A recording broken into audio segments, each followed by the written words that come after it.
3 in the morning, and there were 5 men on the other side of my front door, working a crowbar into the hinge. I knew the voice giving the orders. The man in front used to borrow my phone charger.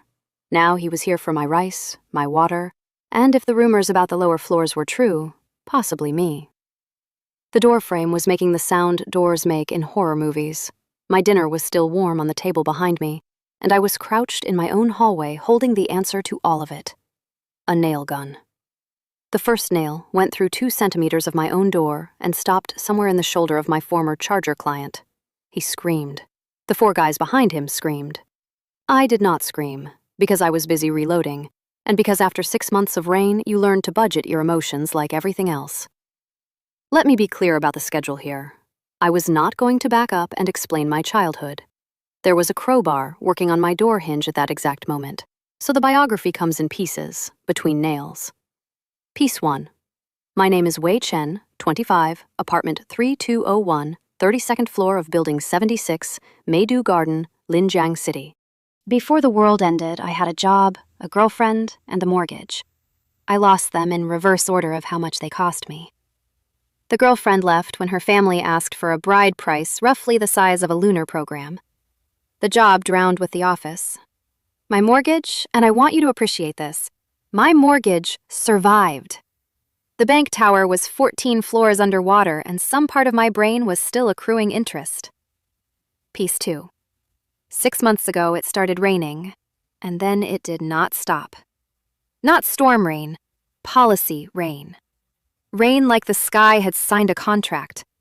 The streets went first, then the shops, then the parking garages, and then one Tuesday, I looked out my window and the city was an ocean with buildings standing in it like chopsticks in a bowl of soup. Water sat at the 10th floor and kept climbing a little every week, patient, like a customer who knows the store can't close. Piece 3. And this is the piece with the crowbar in it. When food trucks stop coming, your neighbors stop being neighbors. It took Building 76 about 9 days. The property manager, a wide gentleman named Xu Jian, who used to fine people for parking crooked, discovered that in the apocalypse, the fines could be food, and the late fee could be your apartment. He collected a crew of the hungry and the mean. They went door to door the way termites go through a beam.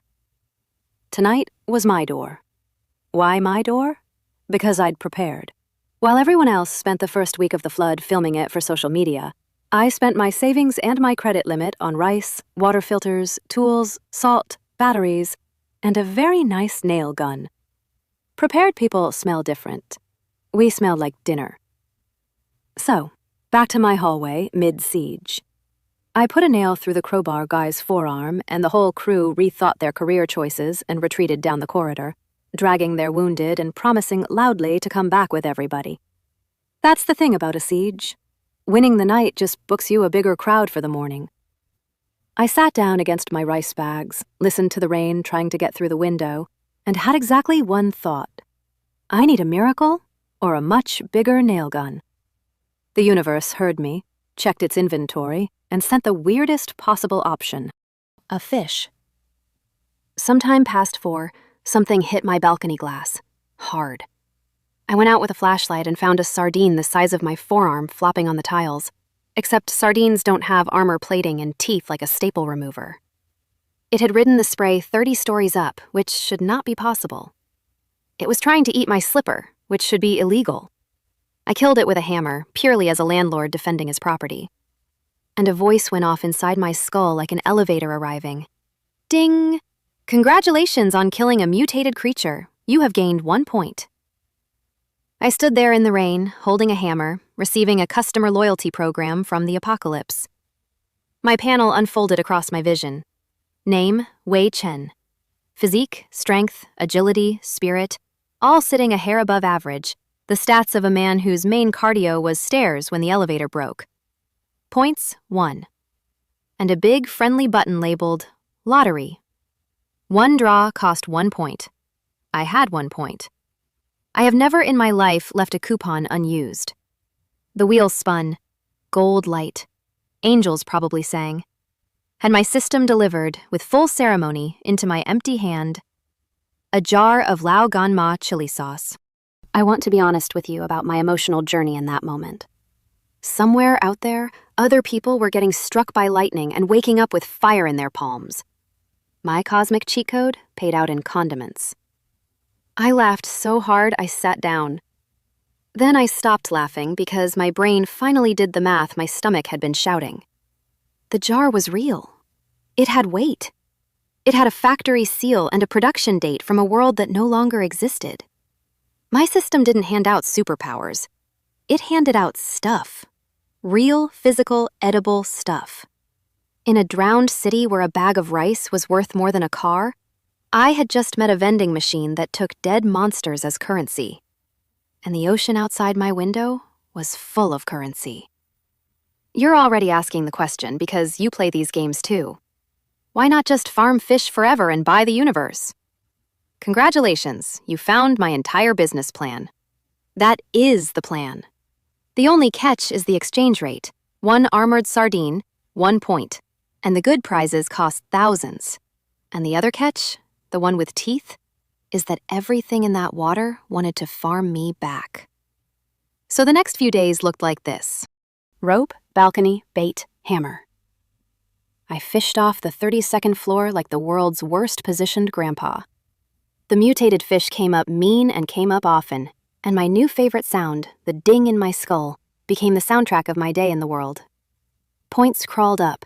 I fed some draws back into the wheel, and my system trolled me with the enthusiasm of a claw machine, a single winter glove, a desk calendar for a year that would never happen, instant noodles, more chili sauce. I began to suspect the apocalypse was being administered by a convenience store clerk with a sense of humor. But mixed into the garbage? Gold. 100 points bought a targeted draw at attributes, and attribute points did not troll. 1 point of strength, and the hammer got lighter. 1 point of physique, and I stopped getting winded on the stairs I ran for training, up and down, 32 floors, past doors behind which my neighbors were quietly starving and less quietly plotting. 1 point of spirit, and the world got loud in a new way. I could feel the corridor before I looked at it. I could feel a person standing still behind a wall, the way you feel someone staring at the back of your neck. I didn't have a name for it yet. It would end up being the thing that kept me alive more than any hammer. I trained. I fished. I ate chili sauce on everything. And the whole time, the building rotted around me like a tooth. Xu Jian's crew had a system of their own now, the classic one. Knock, take. If the door doesn't open it. Rice bought loyalty, hunger bought soldiers, and by week's end, he ran 3 floors and called himself the building's manager, the way a tapeworm calls itself a tenant. They came back for me on a Thursday. Not 5 guys this time. A polite knock first. Xu Jian believed in process, and a voice like cooking oil. Little way. Neighbors help neighbors. Contribute to the building fund, and nobody has to get hurt. Behind the voice, I counted boots. 8 pairs. Behind my eyes, my panel glowed. Strength, 11 and change. Enough to hurt someone. Enough to get swarmed, too. Here's what I'd learned from 3 days of murdering armored fish. Don't fight the school. Fight the doorway.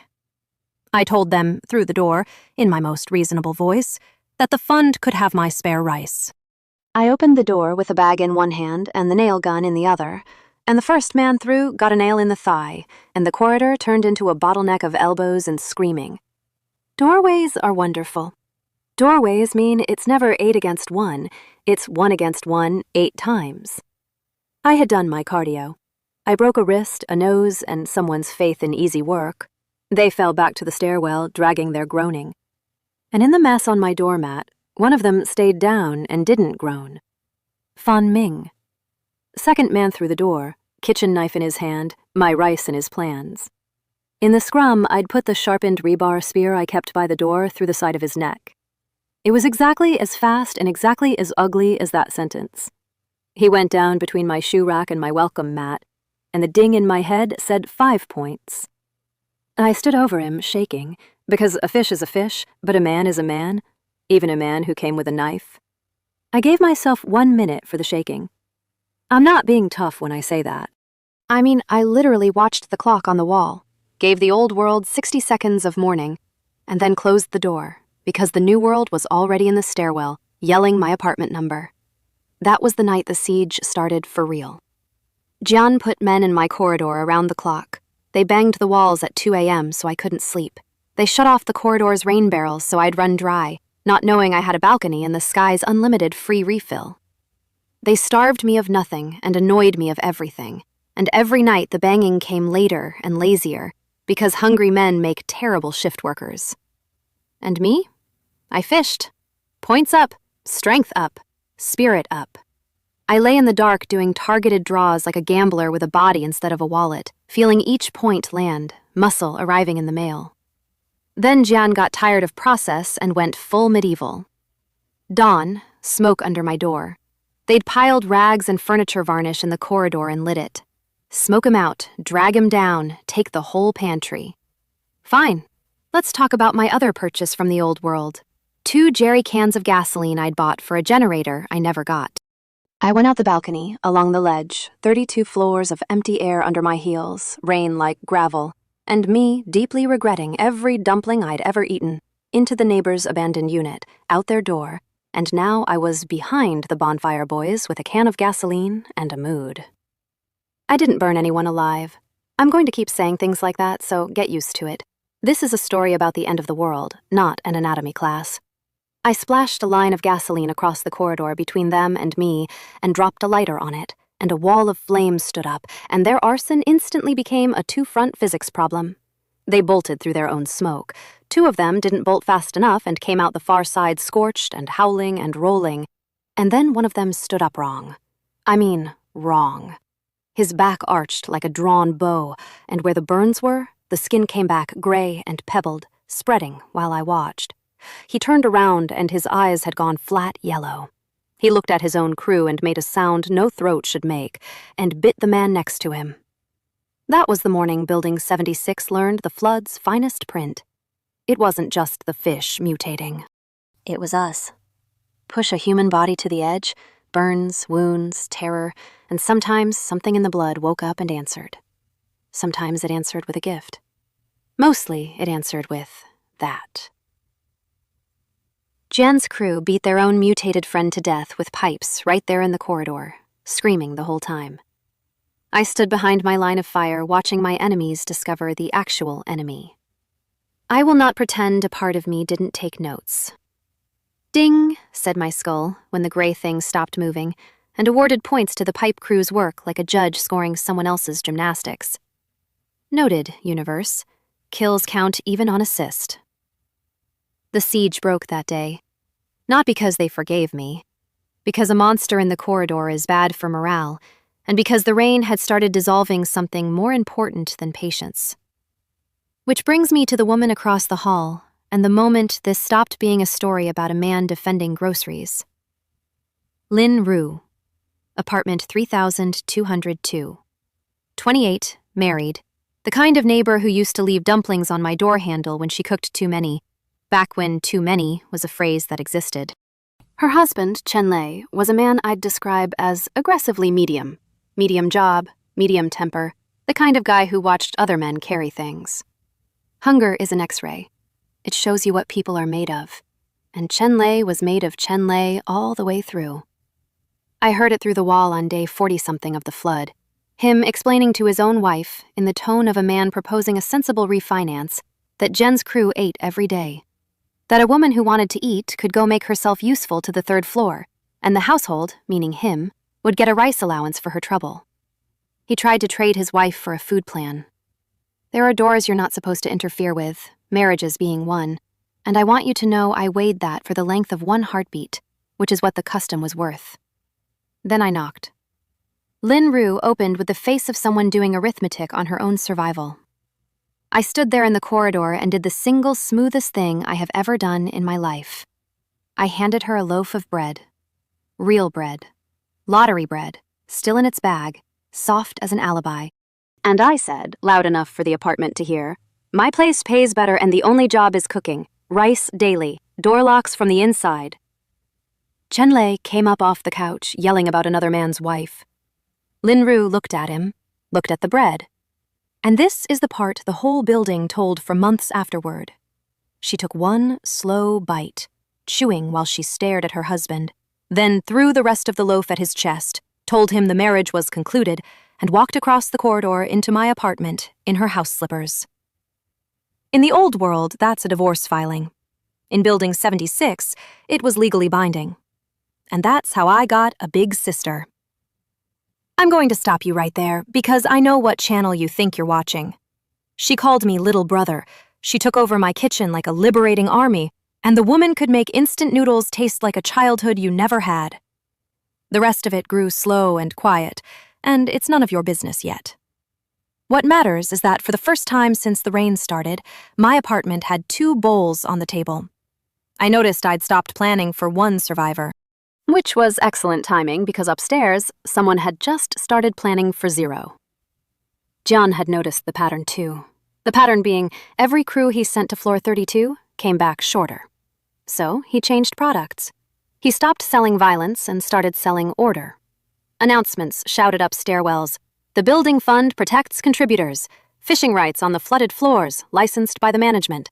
Clean water, distributed by the management. His men stopped kicking doors and started collecting dues, and half the building actually exhaled, because a tapeworm that schedules its meals feels almost like a government. I used the quiet to solve my 2 biggest problems. I was one man. I had one back. Recruiting in an apocalypse is delicate. Knock on the wrong door and you've just advertised your rice to a future enemy. So I shopped the way I fished, patiently, watching what came to me. Gubo came to me. Mid-40s, Unit 6, a contractor who'd built half the shelving in this city, with a wife and daughter and hands like slabs. John's dues had reached the level where paying them and eating had become an either-or. He stood in my doorway holding his toolbox like a resume and said he'd heard the 32nd floor didn't pay dues. I said the 32nd floor was hiring. His wife cried. His daughter, Gu Ying, 8 years old, asked if the job came with biscuits. It did. Lottery biscuits. The universe kept dealing me snack food, and I kept turning it into personnel. Old Feng came next, Feng Guang, 50s, a retired street office cadre with a bad chest and a wife everyone called Aunt Zhou, a party member of the old school who could organize a queue in a burning theater. Age had made them prey in Jen's building. In mine, experience was infrastructure. Old Feng could plan a supply rota in his sleep. Aunt Zhou knew which family on which floor was hiding what illness. You want superpowers? A woman who knows everyone's business is a superpower. And then there was Mo Xia. Mo Xia, 30, 28th floor. A woman built like a question you shouldn't ask, who had survived the first months of the flood alone, which in this building was a combat record. The whole floor knew the story in whispers. 2 of Jen's men had cornered her in the stairwell in month 2, and only one had come back down, and he'd come down wrong, and the other one was never found at all. She'd been living behind a barricade since, coming out only to fish, trusting no one, and every gang in the building had quietly agreed she was more trouble than her pantry was worth. I didn't recruit her. I paid off a debt she didn't know existed. The accomplice of the man who'd cornered her, a rat named He Jing, who'd sold her schedule for a bag of flour, was in my stairwell one night with 3 others, on his way up to my floor with rope and intentions. There was a fight. The fight was brief, and I was the punctuation. When I checked the bodies against Aunt Zhou's mental census, that name came up, along with what he'd done. I told Mo Xia through her barricade. Just the fact. Just, he's gone, it was me, you don't owe me anything. Silence. Then the barricade moved, and a woman with a kitchen knife in her belt looked at me for a long, appraising moment and said, "Your team fishes at dawn. I'll be there." That was the entire conversation. Best hire of my life. So now we were a crew. Me, a cook who ran my pantry like a state secret, a contractor, 2 retired cadres, and the woman the stairwells told stories about. We took the empty 3202 across the hall, Lin Ru's old place. Chen Lei, having fled downstairs to cry to Jian about his stolen wife, knocked a hole through, and suddenly we had a compound. 2 doors, 1 choke point, interior lines. Gu Bo built shutters. I built rules. Rule 1, everything gets shared. Rule 2, I'm the one who says what Rule 1 means. And here's where I have to confess something about my cheat. because it's about to become the engine of everything. I've been treating my system's inventory as a gift shop. Prizes in, prizes out. One night, hauling rice bags between apartments, I got lazy and wished I could just shove the bag into the same nowhere the prizes came from. The bag went into the nowhere. Real rice, real bag, my actual property, swallowed into my panel's storage like it had always belonged there. I stood in the corridor making a sound I'm not proud of. The inventory took anything: water barrels, furniture, a full-sized wardrobe. It did not appear to have a bottom, and everything came out exactly as it went in. Hot food, hot; cold beer, cold. Time apparently not invited. I want you to understand what that means in a drowned city. Every flooded shop, every abandoned apartment, every warehouse under the waterline. So the whole corpse of civilization had just become my pantry, limited only by my ability to reach it and survive the trip. I walked around for a day grinning like an idiot and appraising everything. That sofa? Mine eventually. That pharmacy sign underwater across the street? Inventory with extra steps. The crew needed an explanation for why their boss could produce a dining table from his sleeve, so I gave them the cover story that would follow me for the rest of this saga. I'd awakened a space ability, a little pocket dimension, very rare, very useful, please don't touch the boss's dimension. It had the enormous advantage of being almost true, and the small disadvantage that I would spend the next several months escalating it beyond all decency. Remember this lie. It gets funnier every time it gets bigger. Chen Lei stopped being funny around then, so let's close his file. The man had gone downstairs and joined Jen out of spite, and being spiteful and medium, he was given medium's spiteful work, informing. He mapped my fishing hours. He told Jen which floor our water came from. And one evening, Aunt Jo's census network reported that Chen Lei had been bragging, drunk on Jen's home brew, about my crew that was coming at the end of the week, and about what Jen had promised him personally. His old apartment back, with his old wife in it, as property. I went down at night, alone, through the dead floors, and found him on the landing where he liked to smoke. What happened on that landing took less than a minute, and I did it with my hands, quietly, and I'm not going to dress it up as a duel. He'd sold Lin Ru twice. There wasn't going to be a third listing. Ding! 5 points. And then something happened that turned my stomach worse than the deed. I'd left him in the open stairwell, and the rain blew in on him all night, and by morning the body had changed. Gray, pebbled. The rain, the ordinary, everywhere, 6 months of it rain, was doing to dead flesh what trauma did to living men. It was in the water. All of it. The flood wasn't weather. It was an ingredient. We boiled everything after that, every drop, twice. I stood on the balcony watching the sky pour product into the world and revised my estimate of our situation from bad to biblical. Lin Ru never asked where her husband went. She cooked dinner that night with a steadiness that was its own kind of answer and put the extra dumpling in my bowl, and neither of us said one word about it ever. Some accounting is done in dumplings. Now, Jen. Because the end of the week was coming, and thanks to the late Chen Lei, it was coming with numbers. I decided we weren't going to receive the attack. We were going to repossess the building.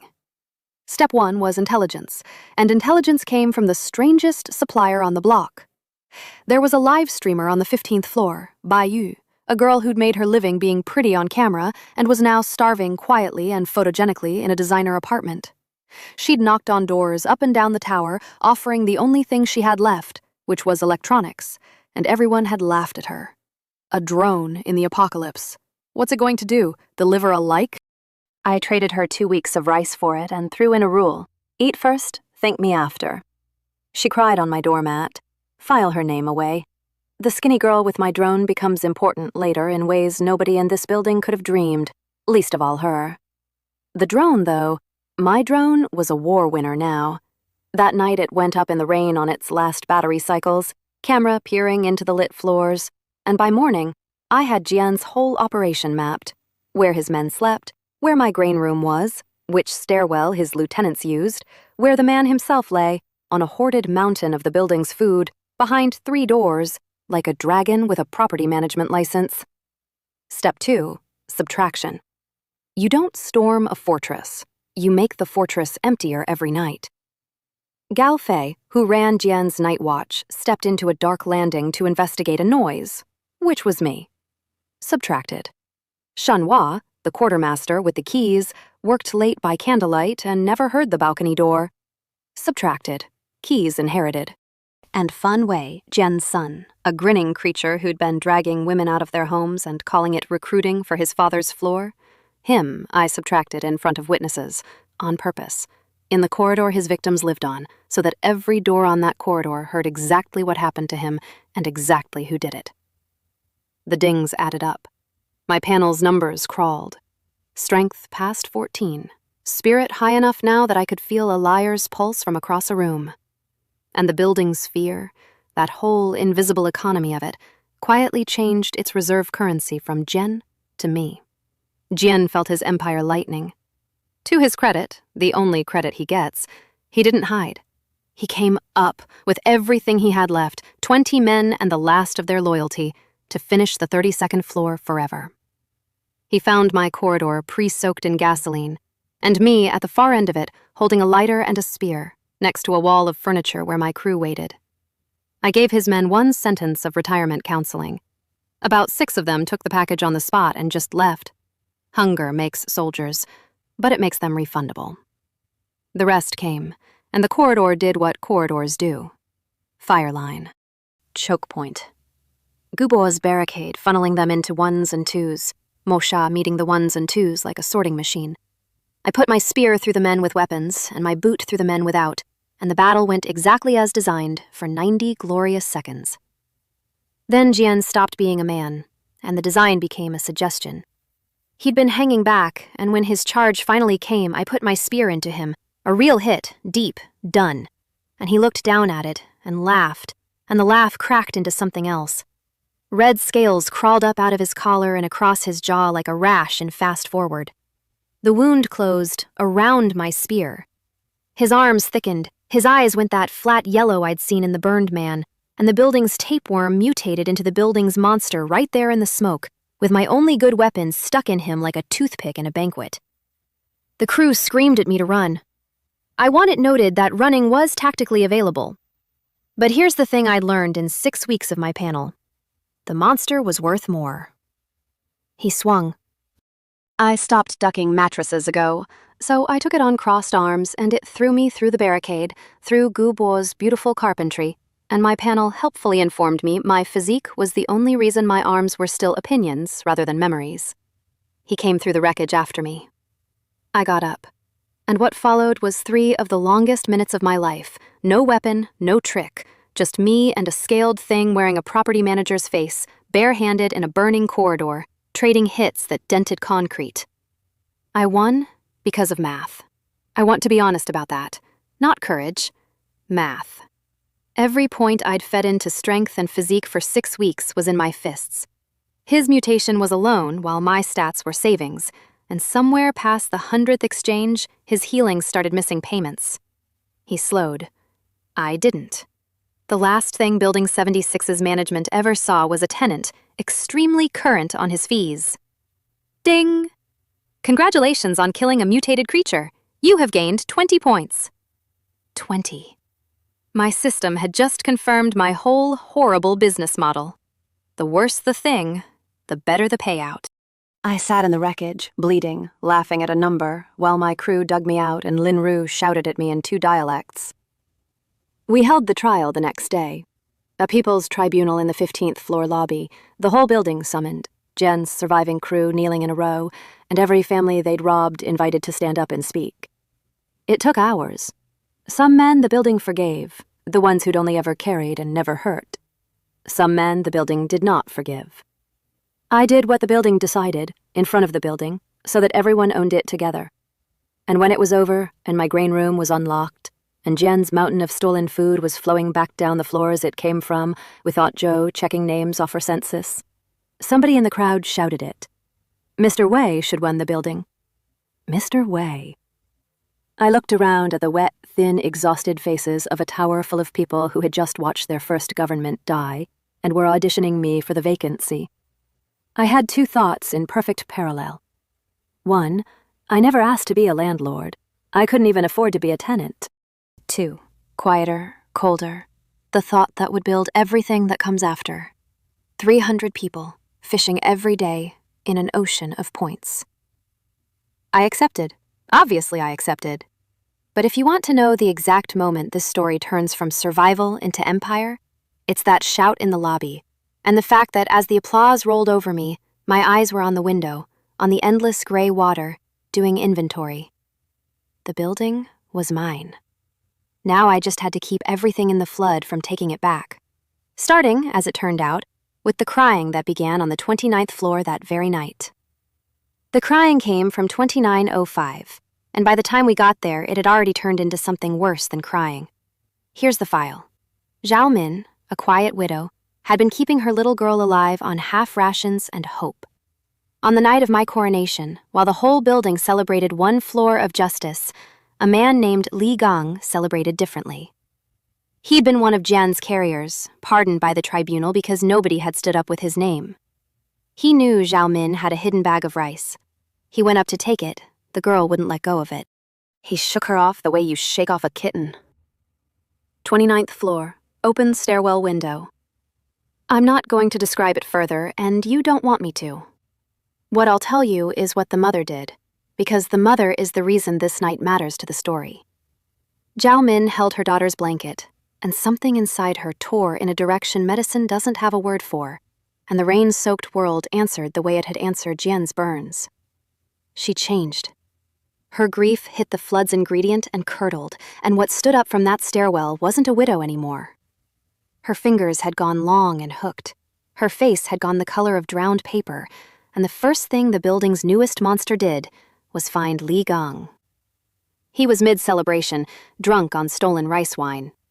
The building heard him for about 4 seconds. And then she didn't stop, because the thing wearing Zhao Min couldn't tell the difference between Li Gang and anyone else anymore. She took a wall-climbing route through the tower, outside the tower, in the rain, 30 floors up, fingers in the concrete seams, and started coming in through windows. A looter here, a night watch kid there. My brand new government, 9 hours old. I already had a ghost on the outside of my building. Zhao Cheng went to handle it without orders. He was Li Gang's cousin, and I'd find out later he'd been in that room, had watched the girl go out the window, and laughed. He went ghost hunting to bury the story before my census reached it. And instead, my census reached him first. I was already on the stairs when I felt his pulse spike 2 floors up. Spirit sense, remember. The stat that turned me into a walking polygraph. Heard him confess the whole thing to the darkness, trying to bargain with it. The darkness didn't take the deal. Neither did I. I reached the landing, saw what was left of his bargaining position, and finished the sentence the ghost had started. Ding! His points went in my ledger next to his cousin's name. I felt exactly nothing, which frightened me more than the ghost did. The ghost herself took 3 of us. Me, Mosha, Gubul with a spotlight, on the rooftop where my drone had tracked her nesting. I'll give you the fight honestly. She was faster than anything I'd met. She took a spear hit like a compliment, and twice she had her hooks at my throat, and twice my new agility was the only ballot that counted. What ended it wasn't strength. It was Mosha who stepped into the light, looked the thing in its drowned paper face, and said the girl's name. The ghost stopped. 1 second. In that 1 second, something looked out through those flat eyes that remembered being a mother. I did the kindest thing available in the apocalypse, which was to make sure the second didn't become a third. Ding! 52 points. The biggest payout I'd ever seen, and I'd never wanted a number less. We buried her next to where her daughter fell. The whole floor came. Aunt Jo said words. I stood in the back doing something dangerous, thinking. Because here's what that week taught me, and it's the sentence the rest of this story runs on. Everyone in this building was one bad night away from being either a corpse or a monster, and the only firewall was strength. And strength, in my case, was a number. And the number ran on dead mutants, and dead mutants came from the flood, and the flood was full of them beyond any counting. I didn't need to be a hero. I needed to be an economy. So I built one. I stood in the lobby at the next assembly and announced the deal that would eventually feed everything you're going to watch me build. The management buys fish. Live mutated fish, any size, any ugliness, delivered breathing. Payment in rice, in salt, in cooking oil, at rates posted on the wall. No dues, no fund. You catch, I pay, you eat. The building thought I was a saint. The building was wrong in the most profitable way possible. Every live fish they hauled up on ropes and dropped into my collection barrels died, minutes later, in private, to a flick of my spear, ding ding ding, and converted into points, which converted into attribute draws, which converted into ME. My people got food from my bottomless pantry. I got an entire tower working as my experience farm, gratefully, with their own hands. Say it with me. Why not just farm fish forever? Because forever needed 300 employees. Now I had them. The barrels filled. The dings became a drum roll. My spirit stat crossed thresholds my panel celebrated with new toys. Telekinesis first, small stuff. A teacup wobbling across a table, then a knife, then a chair. And then the sense went all the way around my body, 360 degrees, 20+ meters. No blind spot. Do you understand what no blind spot means in a building full of desperate people? I could sit facing a wall and watch the whole room behind me. I could feel a held breath in a stairwell 2 floors down. I could also, it turned out, read lies. Not minds, lies. A lie has a texture, a stutter in the pulse, a wrongness like a cracked bowl ringing. I found this out during the Jiangsu audit, which the building still talks about like a ghost story of its own. Jiangsu was a sweet-faced auntie from the 11th floor who'd wept her way into our food line with a story about a bedridden husband eating her rations. Something about her grief rang cracked. I pulled her file with Aunt Jo, no husband on any census, and at the next distribution I asked her, gently in front of the line, how her husband was feeling today. "Wonderful," she said. "A little stronger every day." And I felt the lie squirm. I said, "That's remarkable, Auntie, considering he's been living in Unit 1104 with your food, your neighbor's food, and a knife collection." The line went silent. Because Unit 1104 was where a man named Peng the Butcher had been squatting, one of Jen's escapees we'd been hunting for a week, the one who'd been picking off solo fishermen at the water line and taking their catch. She'd been feeding him, informing for him. Her grief act had bought him 7 days and 2 lives. The building learned 2 things that afternoon. 1, Peng the Butcher's career ended the same day, in the flooded stairwell he liked to hunt from, against a spear he never saw coming. Because you can't ambush a man with no blind spot. 2, they whispered this one, "You cannot lie to Mr. Wei. Don't try. He hears it." Half my authority from that day on was just that sentence doing laps around the tower.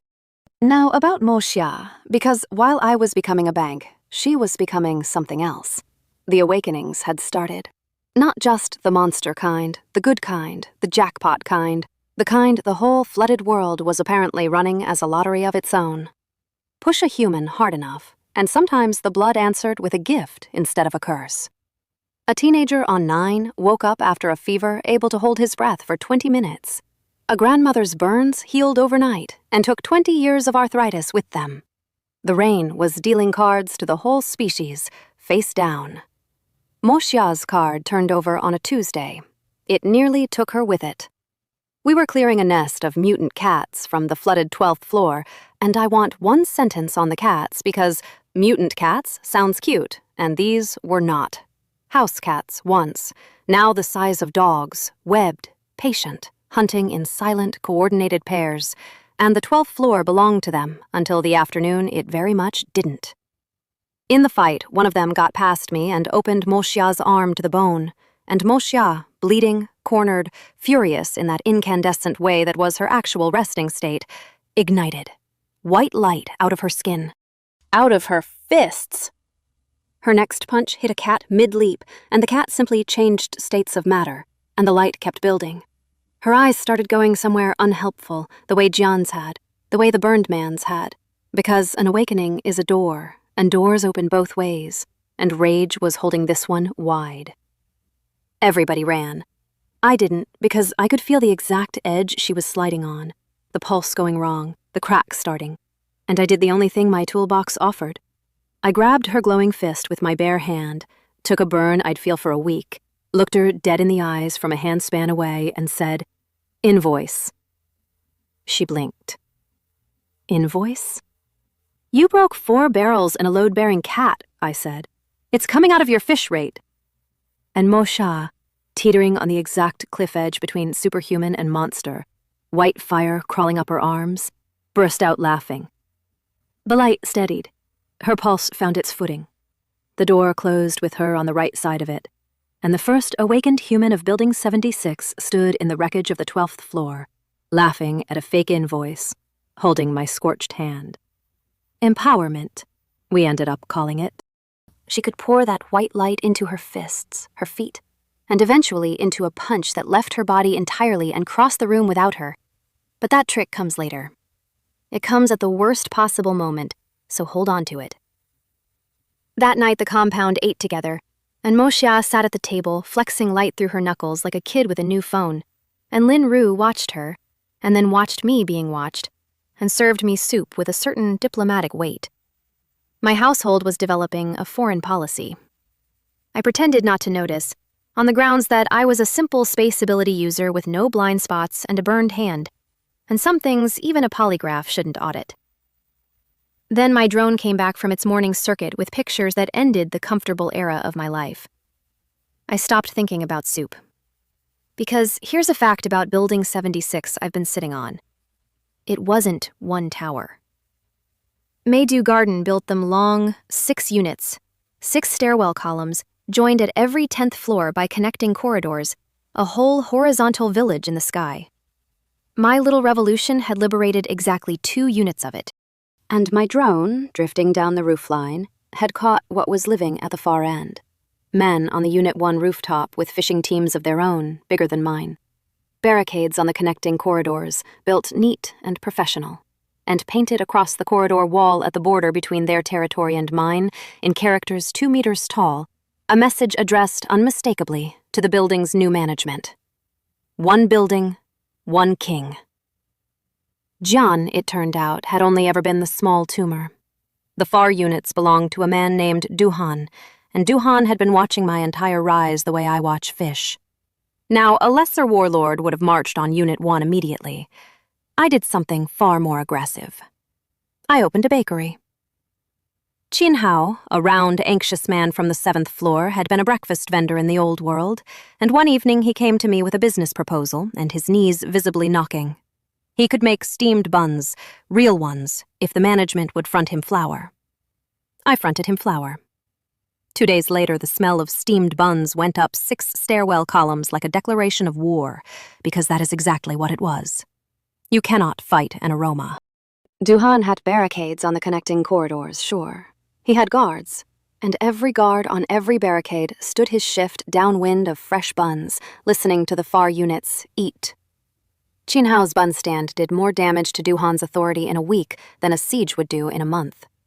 People started slipping across the corridors at night, first to buy, then to stay. My census grew, his shrank. Wen Long, another defector, brought his whole family and his knowledge of exactly how thin Unit 1's grain stores were running. That's the thing about running your half of the building like an economy instead of a protection racket. You don't have to invade, you just have to exist, deliciously, in full view. While the buns worked, my people kept awakening, and this is where the Flood's lottery started paying out to the right names. Baiyu, the streamer, the girl I'd bought a drone from. She'd been quietly attaching herself to our compound's kitchen crew, eating properly for the first time in months, and she'd developed the habit of keeping a little potted plant from her old apartment alive with her drinking water, which in famine time was either madness or poetry. One night, half asleep, she cried over the wilting thing, and the plant answered, grew, curled around her wrist like a cat saying, "Finally, you're awake." Plant control. She could make things grow, coax a bean sprout visible in an hour, wake dying greenery, and, as we'd all learn later at several critical moments, convince vines to do things vines should not have the upper body strength to do. The building's reaction was reverent and immediate. The girl everyone had laughed at, the useless, pretty one with my drone, was now the only human in a drowned world who could produce fresh vegetables. Aunt Jo wept openly. Scurvy had been on her census like a rising tide. And then there was Huang Han and the snake, because no apocalypse roster is complete without a girl and her 15-foot best friend. Huang Han, 19, had been trapped alone in her family's apartment since month 1, and the reason no looter had ever gotten through her door was named Ah Huang, the family's pet golden python, which the flood's ingredient had grown to the length of a small bus. When my census team finally coaxed her out, the python came too, riding her shoulders like the world's most convincing scarf, and half my patrol screamed and the other half applied for transfers. I looked at that animal, calm, bonded, mutated toward loyalty instead of hunger, and made a ruling that baffled everyone. It stays. It eats from the fish barrels. It's on the payroll. First good mutant I'd met. Worth studying. Worth feeding. Some investments you make on a hunch, and this hunch would one day carry 6 people across open water with monsters underneath. So let the record show the payroll decision aged beautifully. Duhan let all of this happen, which should have worried me more than it did. Buns, defectors, awakenings. He watched it all from his units with the patience of a man who knew something I didn't. And when he finally moved, he moved twice in one night. I learned what he was. The first raid hit our grain room at 2 a.m. A smash-and-grab squad led by a bruiser called Zhou Wen, 10 men through a corridor barricade with ladders and crowbars. It was loud, violent, and strangely stupid. My patrol converged on it exactly the way our drills said to. We broke it completely. I was mid-fight, spear working, when my no blind spot sense scratched at me. Too easy, too loud. This raid wanted an audience. Because the second raid, the real one, was already inside our clinic floor, quiet as smoke, stealing our medicine stores and, this is the part that made it personal, dragging away 2 of our fisherwomen toward the connecting corridor. Led by a smiling snake named Chen Hong, who had timed everything to the minute. He'd have made it, too, against the old me. But you can't time a man who feels pulses through walls. I left Zhou Wen's noisy funeral to Mo Sha. She was already glowing. It was already decided. And went to the clinic the short way, which for me now meant along the outside of the building, rain and 30 floors of air, coming in through the window they plan to leave by. I'll skip the details of the next 4 minutes except for the accounting. The medicine stayed, the women stayed, and Chen Hong's squad stopped existing as a concept. Chen Hong himself, I kept breathing, because I had questions. And at dawn, in front of both units, I asked them. His answers drew the picture. Duhan wasn't a bruiser at all. He was something new. He never left his apartment. He didn't need to. He came out anyway, said Chen Hong, smiling even at the end. He's already been inside your head. You just don't remember it. I executed him with the whole building watching. I want to be honest, his smile stayed on longer than his pulse. It bothered me for days. It was the smile of a man who'd seen the trap laid and knew I was standing in it. The bodies from that night went into the flood off the corridor's edge because we had no ground to bury strangers in, and the water took everything. File that little logistical detail away. It's about to cost us a wall. 3 nights later, the building itself screamed. Not a person, the structure. A sound of concrete failing, and the whole tower shuddered. I hit the corridor running to find the connecting bridge between Units 2 and 3 simply gone. A 40-meter chunk of covered walkway torn away like bread crust, rain pouring through the gap, and in the churning water below, something moving that reset my entire scale for the word big. An octopus.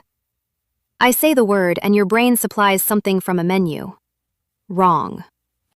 A single tentacle of this thing was 10 meters, and the body under the foam was a building of its own. It had come up because the flood's finest print applied to the ocean, too. Everything down there had been growing for 6 months, and we'd been feeding this one. The blood scent of every body we'd tipped into the water had rung the dinner bell night after night, and tonight it had decided the dinner bell was dinner. It took the bridge, 2 storage rooms, and a patrolman named Old Wu who had been mid-cigarette, and then it sank back under the foam and was gone, leaving my building with a missing limb, and me with a new rule written in cold sweat. Nothing goes in the water. No bodies, no blood, no waste. The flood was not a moat. The flood was a mouth. And Duhan, I have to hand it to him. Duhan watched the monster take my bridge and saw not a horror, but an opening. Because the panic after the octopus was the night he finally came for me himself, in the only way he ever came at anyone. I woke at 3 a.m. to find myself walking, already in the corridor. Already at the edge of the octopus gap, rain on my face, one step of empty air in front of me, and my legs moving with a calm, reasonable confidence that was not mine. In my head, a voice that sounded exactly like my own thoughts was explaining, gently, that the fish barrels needed checking, that the ledge was fine, that one more step, illusion. The word arrived from the disciplined little corner of my mind that audits pulses for a living, because the voice had a texture, and the texture was cracked. Duhan's gift wasn't muscle. It was suggestion, a whisper you mistook for yourself. That's how he'd taken 3 units without leaving his room. That's what Chen Hong meant. He'd been in my head that night, planting, and tonight was harvest. My spirit stat was the only reason the harvest failed. The whisper shattered against a mind that had spent months bench-pressing dead fish. I stood on the edge of the gap, fully awake now, absolutely furious, and did something Duhan's gift had never encountered. I followed the whisper home. It had a direction, like a smell. I walked it across the barricades, through his silent, dreaming units, past guards who never saw the man with no blind spots move through darkness, to a door on the 19th floor of Unit 1, behind which a soft, unremarkable man sat cross-legged in candlelight with his eyes closed, still whispering into my empty side of the building. He opened his eyes when my hands closed on him. I'll give him this. He tried the voice one more time, at 0 distance, full strength. And for a heartbeat, my own hands hesitated on my own orders, which remains one of the most horrible sensations of my life. Then the heartbeat passed. The whisper stopped mid-word, and Unit 1 woke at dawn to find its king dead in his candlelit room, and my patrol already distributing buns on their floors. 2 loose ends, quickly, because this arc has a body count and a moral. The first, Chen Na, Duhan's second, a woman who'd run his rationing and his punishments, who'd used his whispers to make her rivals walk off ledges and called it accidents. The units she'd starved lined up at her trial with 6 months of receipts. The building decided. I executed. The moral of Duhan's whole empire laid out in the lobby for everyone to see. Strength built on a trick dies with the trick. The second loose end was a gift. Going through Duhan's floors, we found my workshop of a carpenter named Ding Tren, who'd been building, in secret, on Duhan's orders, the thing every soul in this drowned city dreamed about, and nobody had dared attempt. A raft. Half-finished, beautiful joinery, big enough for 20. Duhan had been planning to leave. I stood in that workshop a long time, hand on the sanded wood, listening to the rain, and the question the raft asked me was the question I'd been shoving down since the coronation. Was I building a kingdom here, or a waiting room? Because the water was still rising, a little every week, patient. And on the flooded balcony of Duhan's own apartment, growing out of a cracked pot in defiance of everything, we found one more thing. A cactus, mutated, purple as a bruise, with a single fruit glowing faintly under the rain, like a lantern with an opinion. Bai Yu's plants leaned toward it when she carried it past them. My spirit sense hummed off it like a struck bowl. I put it in my inventory next to the answers I didn't have yet. New questions were arriving faster than the fish. And then, the sky answered the biggest question of all, with fire. I genuinely wish it hadn't. It was a plane, military transport, big-bellied, flying low under the cloud ceiling with its engines hammering, the first man-made sound from outside my building in half a year. It came out of the gray like a rumor made of metal, and the entire tower lost its mind as one organism. People poured onto balconies, people wept, people waved sheets and burned precious oil in signal fires and screamed themselves raw, because that plane meant the one thing no bun economy could sell. Somewhere out there, the country still existed. Rescue existed. All you had to do was hold on. The bird hit it over the eastern district. I say bird. It came down out of the actual clouds, out of the layer we'd stopped thinking about, and its wingspan made the transport look like a toy on a string. And what it did to that aircraft took 4 seconds, and I will describe none of it. The engine's hammering stopped. The burning pieces went into the flood in a long, quiet curve, and the bird banked once over the drowned city, lazy, unhurried, a landlord checking a property line, and climbed back into the gray. The silence in my tower afterward was the worst sound I've ever heard 300 people make. You want to know what despair does to a building? It doesn't cry. It gets stupid. Within 2 days, a man named Wen Chang, 6th floor, big voice, one of those men who'd been important at a factory once and never got over the demotion to civilian, had turned the plane into a sermon. His theology went like this: the state lives, the state is coming, and when it arrives, everyone who followed Mr. Wei instead of waiting patriotically would be shot, starting with Mr. Wei, who was, his phrase, I treasure it, a hoarder wearing a crown. Solution? Seize my pantry now, distribute everything equally, kneel in place, await the government. It found ears. Frightened people love a plan that requires no courage. On the 3rd night, Wen Chang and 40 believers marched on my grain room to liberate it, armed with pipes and certainty, at the precise moment my patrol was stretched thin repairing the octopus gap, which was not a coincidence, because cowardice is never brave, but it's frequently well-timed. I met them alone in the lobby. On purpose. No patrol, no Mo Xia, just me and the question I put to Wen Chang in front of his whole congregation. The plane fell. You watched it fall. What exactly is coming to save you, and what will you all eat while you kneel here waiting for it? He called me a hoarder again, louder because volume was his whole gift, and then he made the mistake that ended the evening. He swung the pipe. At me. In front of everyone, after everything, with my burn-scarred hand still wrapped from catching Mo Xia's fist. I didn't even move my feet. The trial was short because the crime had witnesses in the double digits, and this time the sentence was mine to speak. I spoke it. It was the first execution the building watched in cold blood rather than hot. I made myself stand there and be watched doing it, because a leader who outsources the ugly parts is just a warlord with better manners. 40 believers went home believing something new. But I'll tell you the truth I didn't say in the lobby. Wen Chang's stupidity had a real question buried in it, and the question kept me up. If no one was coming, and no one was coming, then everything depended on what we could grow into. Not gather, grow.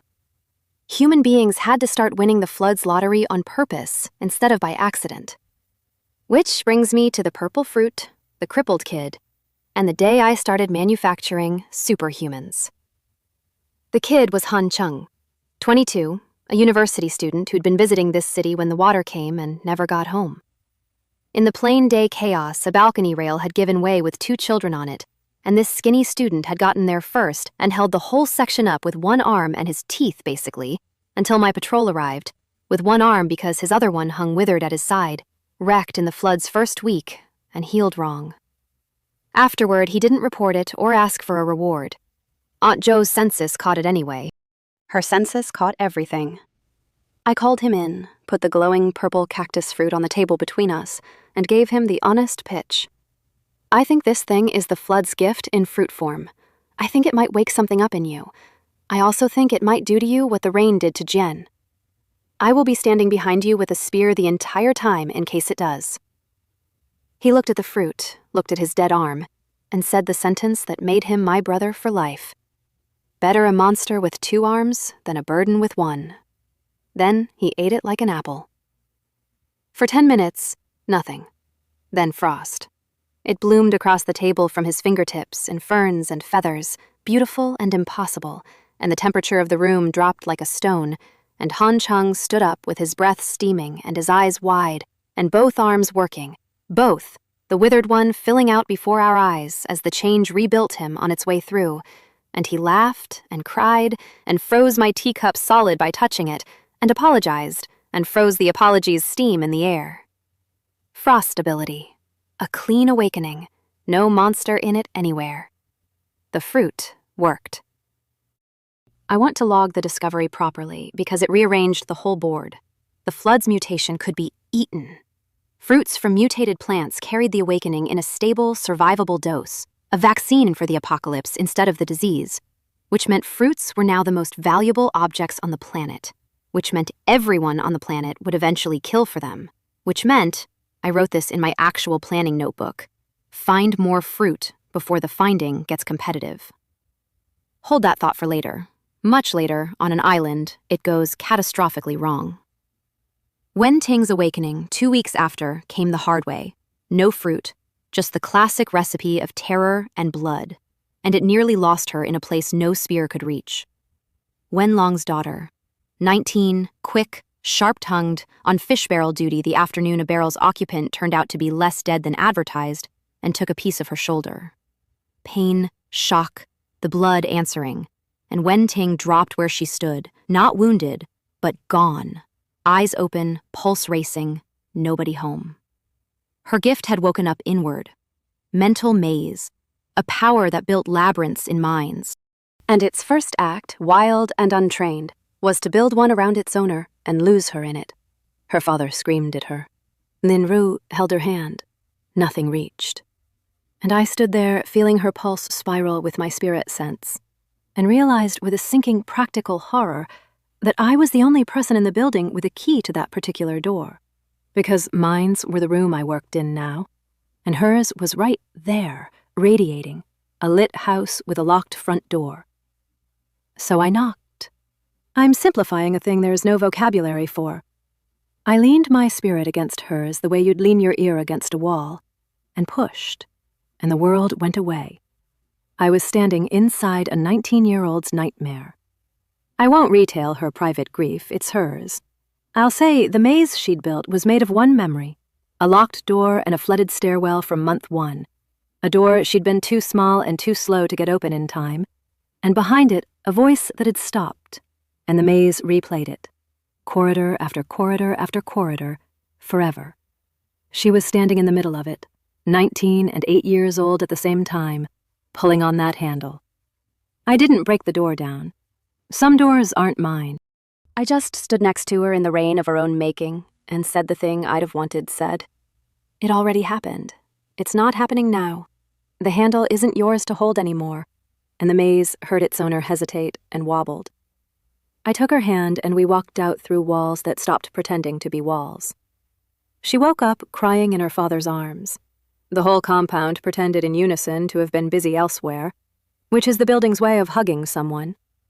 And Wen Ting owned her labyrinth from that day, could throw it outward now, drop an enemy into a maze of their own worst afternoon, and she took to calling me Brother Wei in a tone that made Lin Ru develop one more degree of diplomatic weight at dinner. Meanwhile, my panel and I were having our own growth spurt. I owe you 2 numbers because they're both punchlines. Number 1, 10,000. That's what my system wanted for a skill, an actual technique, not a stat point. And I ground for it through the entire Duhan Cold War like a man possessed. And when I finally slapped the points down, the wheel gave me muscle burst. For a handful of seconds, double strength.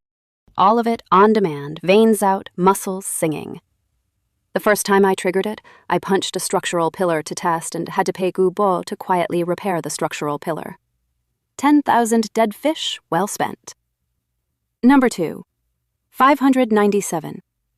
That's how many barrel fish died in one instant the morning I discovered my second skill. And this one, my system didn't sell me. It grew. All those months of spirit stats, of pulse reading, of walking through Wen Ting's locked house, had been braiding themselves into something.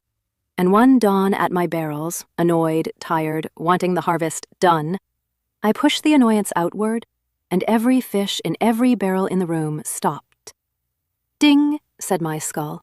And then, politely, 596 more times. Mental shock. A shove made of pure mind, no fist required, straight into whatever a creature used for thoughts. On fish, instant checkout. On people, I tested on a volunteer, gently. It was Han Chung. He remains annoyed, a nosebleed and a headache like a national holiday. My spear had just become my second weapon.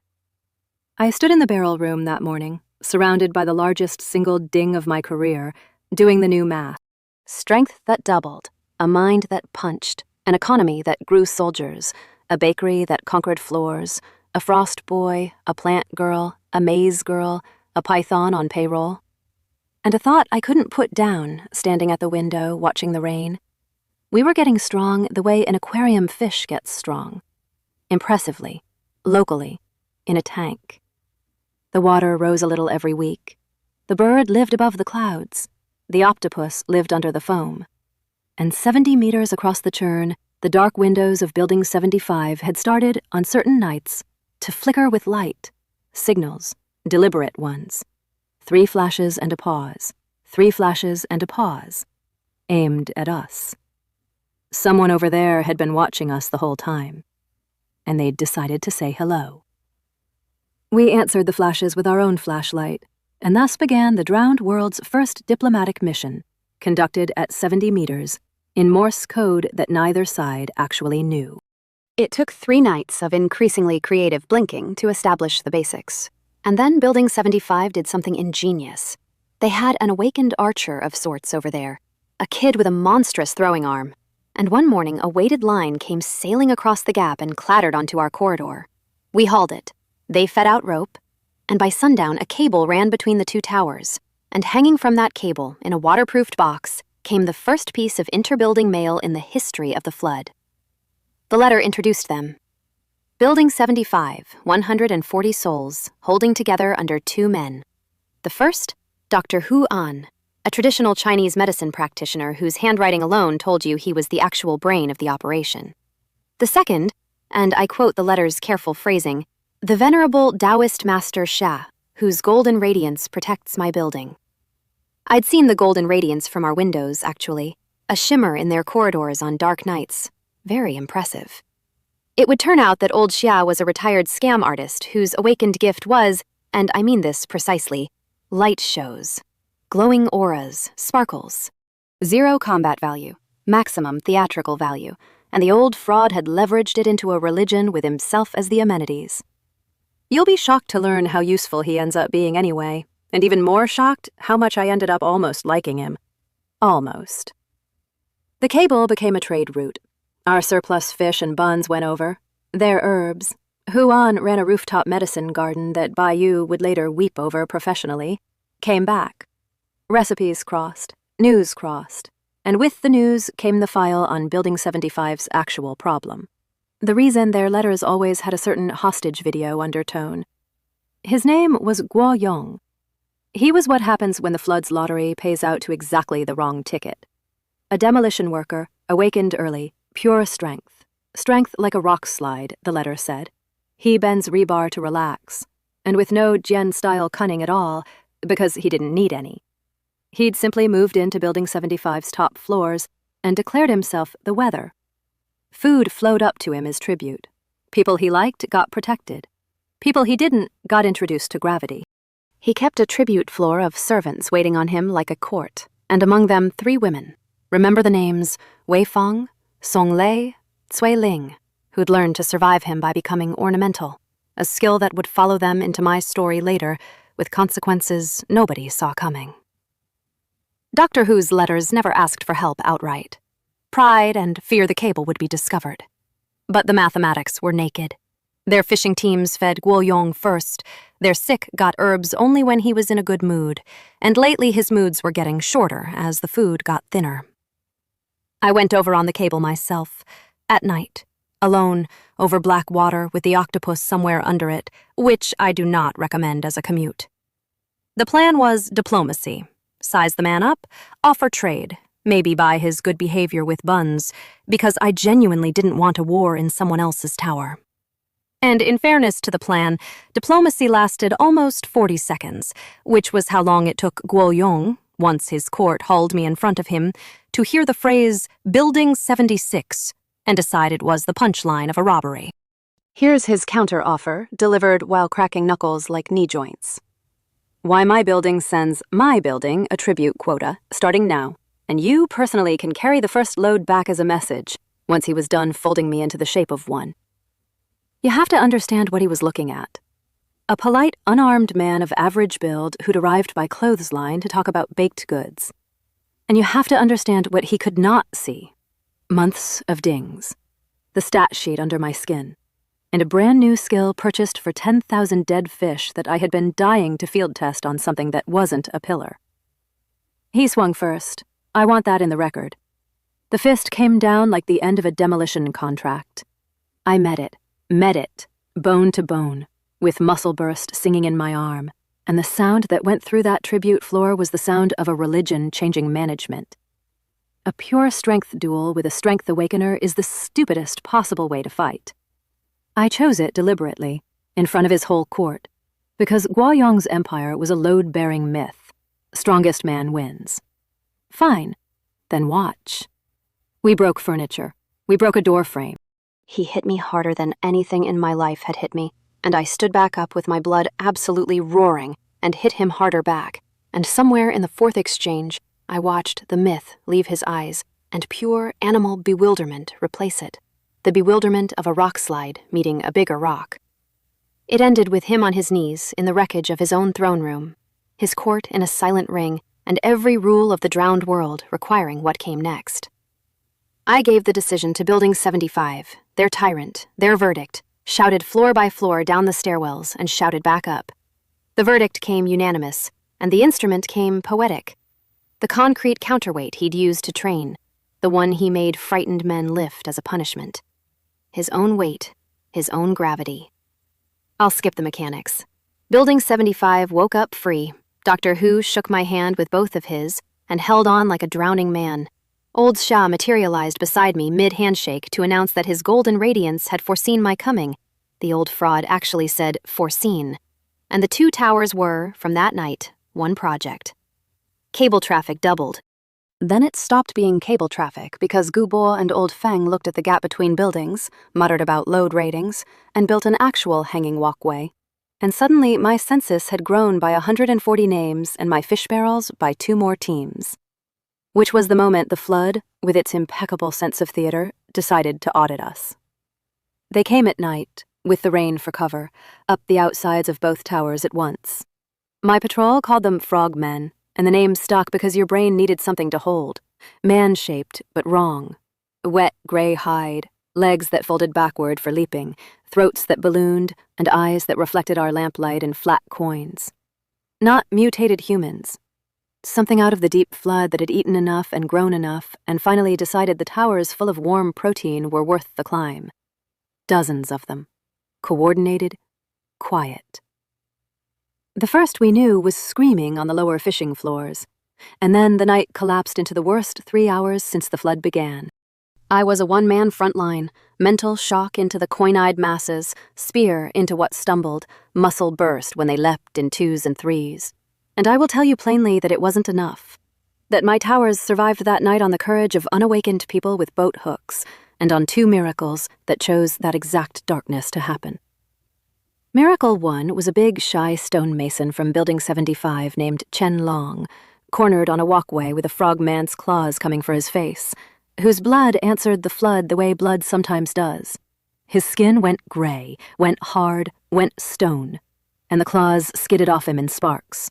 And Chen Long, a man who apologized when other people bumped into him, looked at his granite hands, looked at the frogman, and threw the most consequential punch in his building's history. Petrification. A wall that walks. He held that walkway alone until dawn. Miracle 2 was quieter and stranger. Dr. Hu An, defending his clinic with a scalpel of all things, was seen, multiple witnesses, to make the scalpel glow. A gold light running down the edge. And what that little blade did to Froghide afterward, no scalpel should do to anything.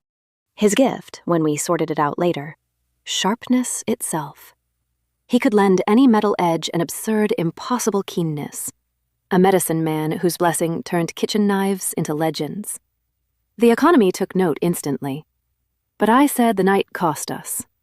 And here's the cost. Her name. Liu Jie was a nursing student in Building 75. Her little sister was one of the 3 people the frogmen took over the railing, into the dark water, before anyone could reach the sound. Liu Jie didn't scream. That was the terrible part, my patrol said. She just held the railing and stared down at the foam. You'll meet her again.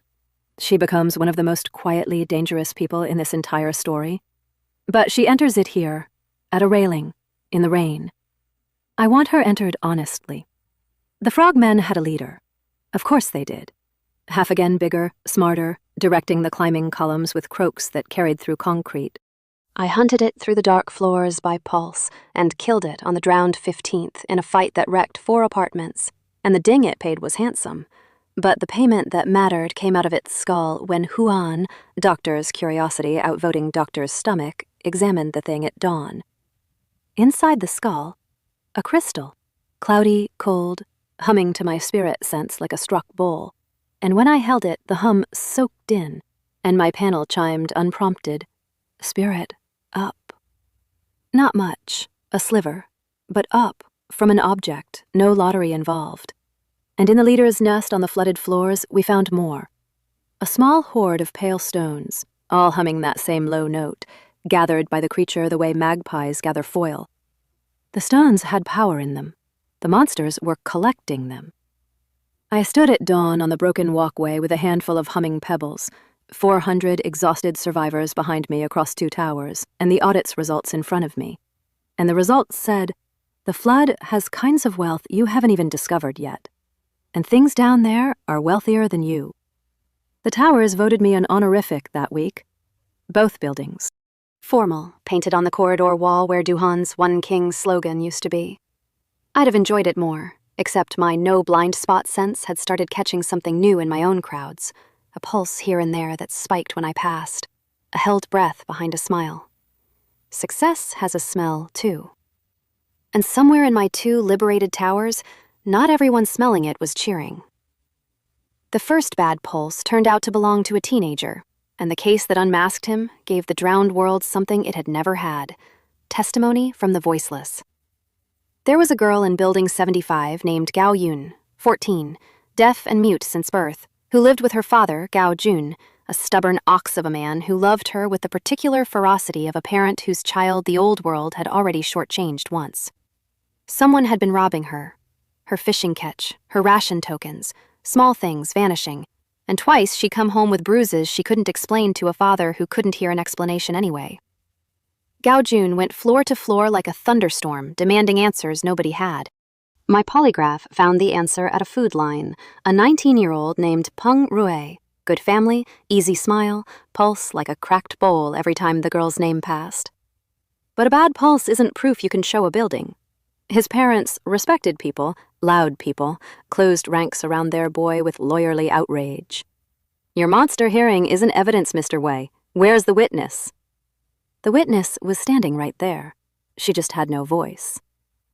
It was Wen Ting who solved it, and watching her do it is one of my proudest memories of this whole drowned age. Her maze, the power that built labyrinths in minds, she'd learned to build gentler architecture. With the girl's consent, hands held, she raised a maze with only 1 room in it, and invited the whole tribunal inside. And the room was Gao Yun's memory. We stood in it, all of us. We saw the stairwell she saw, felt the grab from behind she felt, watched Peng Rue's easy smile from underneath, at 14, in silence, with no voice to call for anyone. The tribunal came out of that room and nobody would look at Peng Rue's parents, and Peng Rue's parents stopped talking about evidence. He was young, so the buildings argued sentencing for a full day. Exile won. The whole family, the boy for the deed, the parents for the year of covering, set adrift on one of our salvage rafts with a week of food, toward whatever building would take them. I want to tell you the flood respected the mercy of it, but this story doesn't launder its outcomes. They made it 400 meters before something vast and pale rose under the raft. A jellyfish, if a cathedral can be a jellyfish, trailing curtains that glowed. And the curtains folded over, and the raft was simply subtracted from the surface of the world. Both towers watched from the corridors. Total silence. And I stood there having the coldest civic thought of my career. I couldn't have designed a better advertisement for obeying the law if I'd hired the jellyfish. Speaking of what the flood was raising, Building 77 had been dark since month 2, and we'd written it off as dead. Then, Bayou's drone caught movement on its upper floors. Small movement. Child-sized. The rescue operation found the story in layers, and every layer was worse. Building 77 had starved early. Bad stores, worse luck, and its adults had died the way adults die in those buildings. Some fighting, some feeding their kids first until arithmetic finished them. What was left, huddled in 2 apartments on the 30th floor, was children. A couple dozen, ribs and eyes, governed, and I use the word with awe, by a 16-year-old girl named Li Hua, who had rationed a dead building's crumbs for months with a bookkeeping system of bottle caps. Her little brother Li Xuan, who had kept them all unmurdered thanks to a gift the flood had dealt him in some fever. The kid generated electricity. Touch a doorknob in winter, but dialed to weapon. The stairwell door to their floor had a wet copper wire wrapped around the handle, and the 2 looters who'd tried it in month 4 were still at the bottom of the stairs as warnings. And Li Hua's own gift had come the quiet way, unnoticed even by her. The children obeyed her without speaking. She thought she was just good with kids. She was, in fact, broadcasting, a mind link, a spirit gift for connection, presence flowing down invisible wire. Herding cats for months by radios she didn't know she owned. We brought all of them across the water in the great ferry operation, and my towers took them in the way poor households take in orphans, which is to say, completely and with immediate spoiling. But Building 77 wasn't done with us, because the reason its lower floors were unenterable was still down there. It had heard the boats. My patrol called it the general manager, gallows humor being load-bearing by then.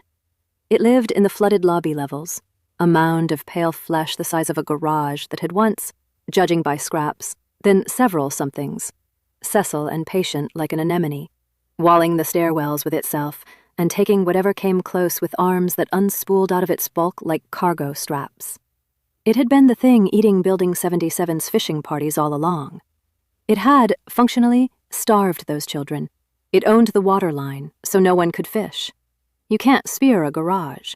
You can't burn what lives half underwater. What you can do, and this plan made Gubo actually hug me, is engineering. The building's rooftop held a 3-ton water tank. We cut it loose, rigged it above the flooded atrium on salvaged cable, baited the monster into position under the drop zone with 2 barrels of fish gut chum. Yes, the nothing goes in the water rule got an exception clause that day. Bait. And while its arms were up and busy, I put a dozen sharpened steel bars through its mass with muscle burst and telekinesis to pin it, and Gubo cut the cable. 3 tons, 4 floors of acceleration, 1 general manager. The ding was magnificent. The tower's water column was open, the kids' building was avenged, and Chunlong spent a week retelling it to anyone who stood still, doing both the whistle and the splash. I wish I could end the Building 77 file there. I can't. Because sweeping its middle floors afterward, my patrol found the other survivors, 3 adults who had lived through the famine months in a building full of dying children and had stayed conveniently fed the entire time. And I'm going to let you understand the thing I'm not saying, rather than say it. We were too late for the little boy they'd taken most recently. We found him where they'd left him. He was still warm. He was too far gone. I held him while it finished, because nobody should do that part alone, and the only thing I had to give him was quiet and a hand on his hair. And when it was over, I said the old words, the ones grandmothers say. Don't come back to this world in your next life, little one. Find a better one. There's no joke here. There's no joke for several minutes on either side of that room, and there wasn't one in me for days. The 3 of them I did not give to a tribunal. Some verdicts I keep for myself, so the buildings can stay clean of them. The flood took the remains, rule or no rule, and if the octopus objected to the quality, it could file a complaint.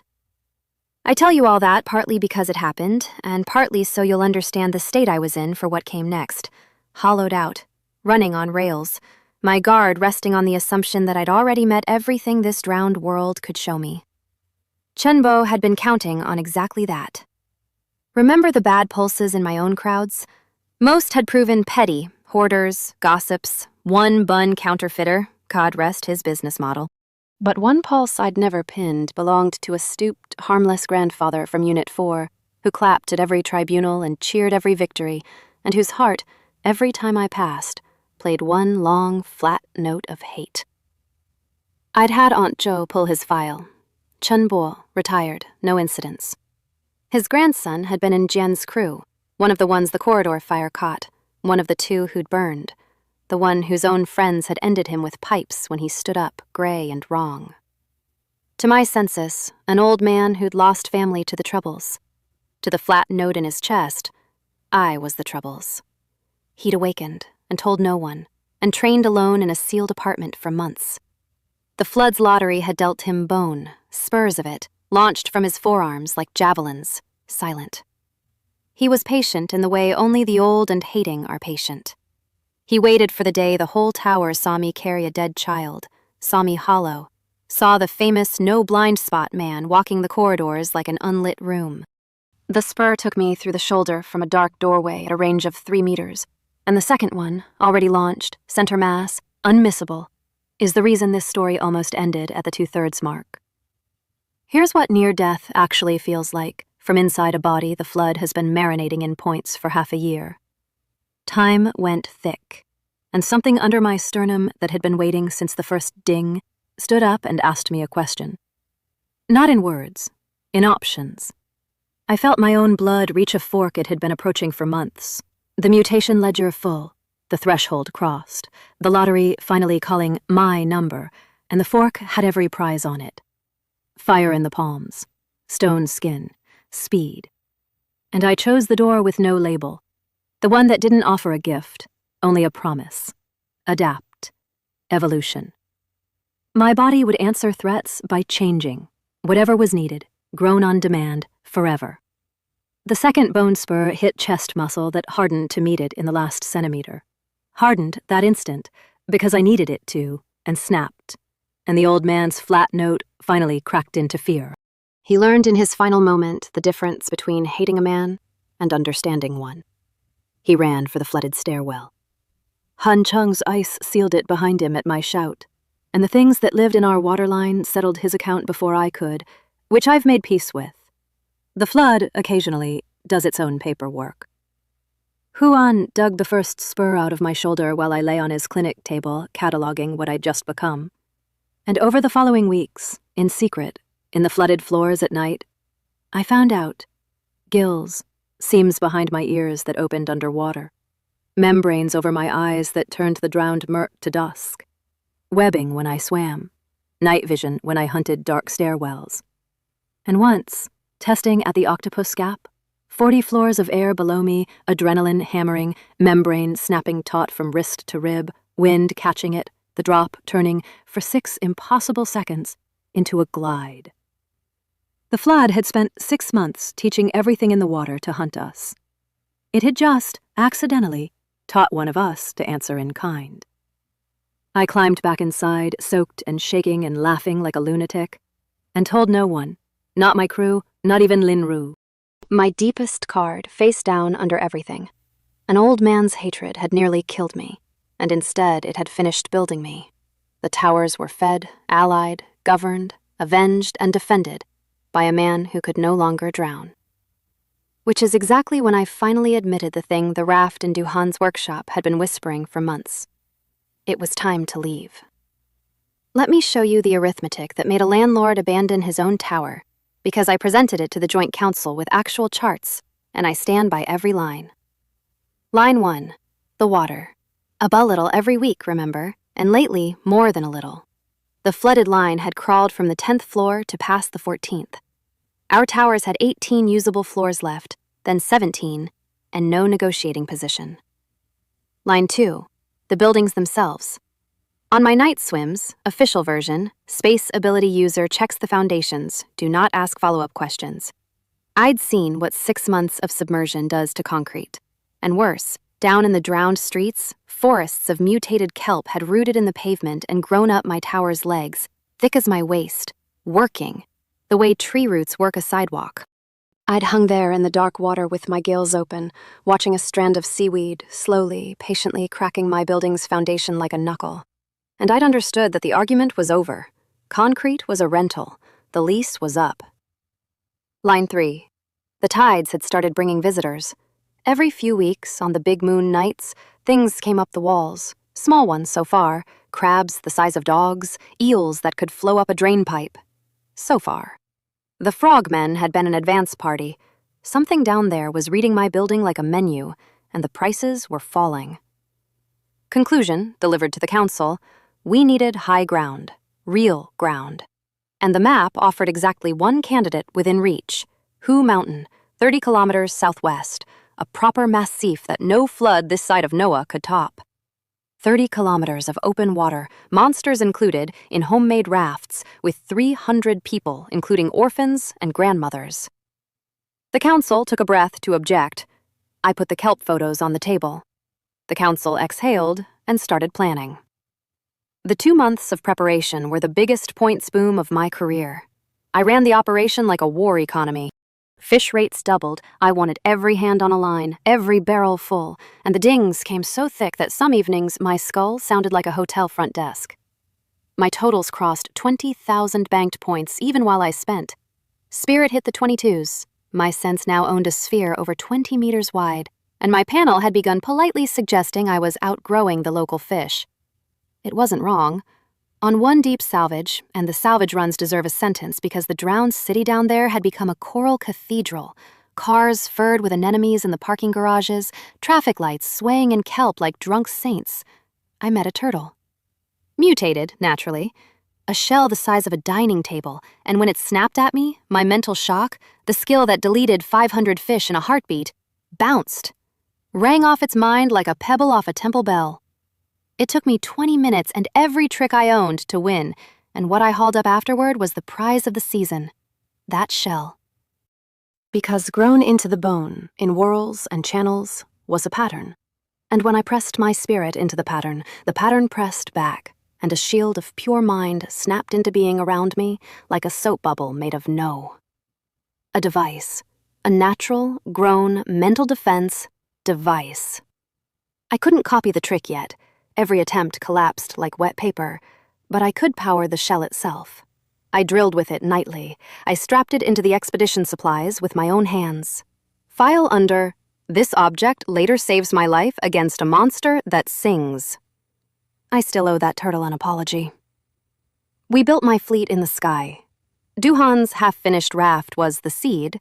Gubo and Old Feng grew it into 3 big platform rafts with 2-story canopies, guardrails, masts with triangular sails cut from billboard tarp, and propellers rigged from fans and salvaged batteries. An idea so beautifully stupid, it worked.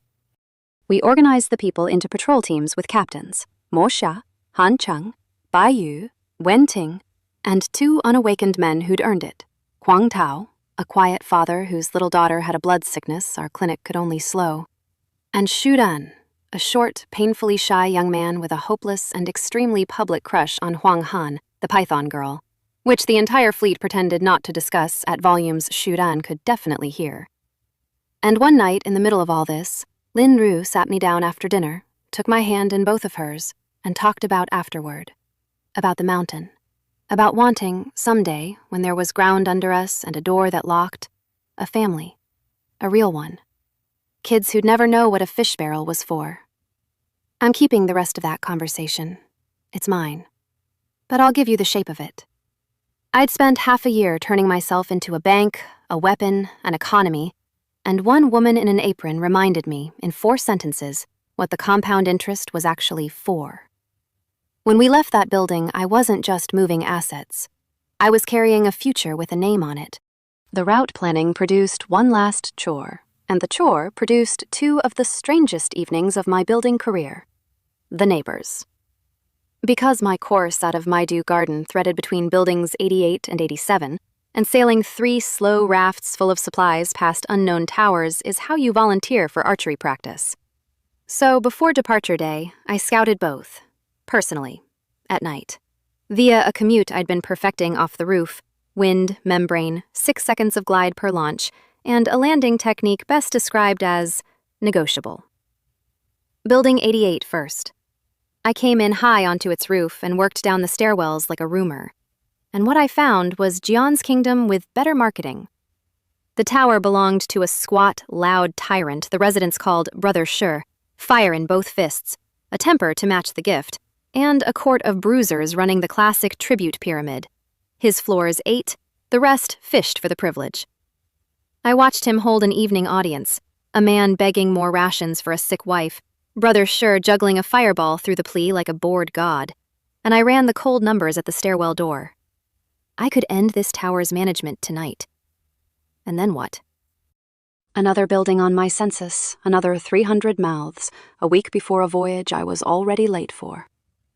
I marked the file, "Do not engage, sail wide," and left the way I came.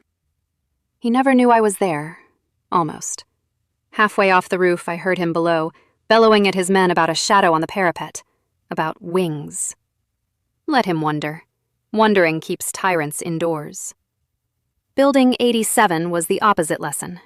I never even reached the roof. 50 meters out, mid-glide, a spotlight found me. A spotlight, tracked smooth as an anti-air battery, and a woman's voice came across the gap, calm as a customs officer. "That's far enough." This tower had sentries who watched the sky. I hovered my landing onto a neighboring rooftop instead, and got my one look at the mountain the flood had built there. Building 87 was run entirely by women. Survivors of every other tower's collapse gathered behind one gate, organized to a polish, patrol rotations, blackout discipline, and on the roof, the spotlight woman herself, silver-haired, unhurried, flanked by a sentry whose hands glowed with focused light that was clearly the spotlight, and clearly, at need, not a spotlight. I called across an offer to trade. She called back exactly 10 words. "We don't trade with strangers who fly. 10 seconds to leave." I left in 8. Respect where due. Of every fortress I met in the drowned city, hers was the only one that never let me inside. And when her name finds this story again, Suqing, remember it. It arrives by sea, in something far bigger than a raft. Not everyone came, that needs saying. When departure day arrived, maybe a third of my towers chose to stay. The old, the tired, the ones who trusted 18 floors of concrete over 30 kilometers of monsters, and some who just couldn't watch their homes disappear over water. I don't force anyone. I left them food, boiled water rules, and the addresses of every cache I could spare. 83 souls boarded my rafts from my towers, plus Huan's contingent from 75 on the third raft with old Shah aboard radiating golden uselessness, and the orphan delegation clustered around Li Hua, and one python on payroll, coiled on the bow like a figurehead with opinions. The launch itself, I want you to have this picture. 3 rafts lowered on ropes between my towers, 100 hands paying out line, rain hammering, and when the first hull kissed the floodwater and floated, true and level, the cheer that went up from every balcony of 3 buildings scared the fish. Han Chung froze a boarding causeway across the chop. Families filed on. Aunt Do had luggage manifests. Gu Bo carried his daughter aboard on his shoulders. His wife, Shu Hua, held his arm and told him his raft was beautiful, and the big contractor glowed like old Shah at a funeral.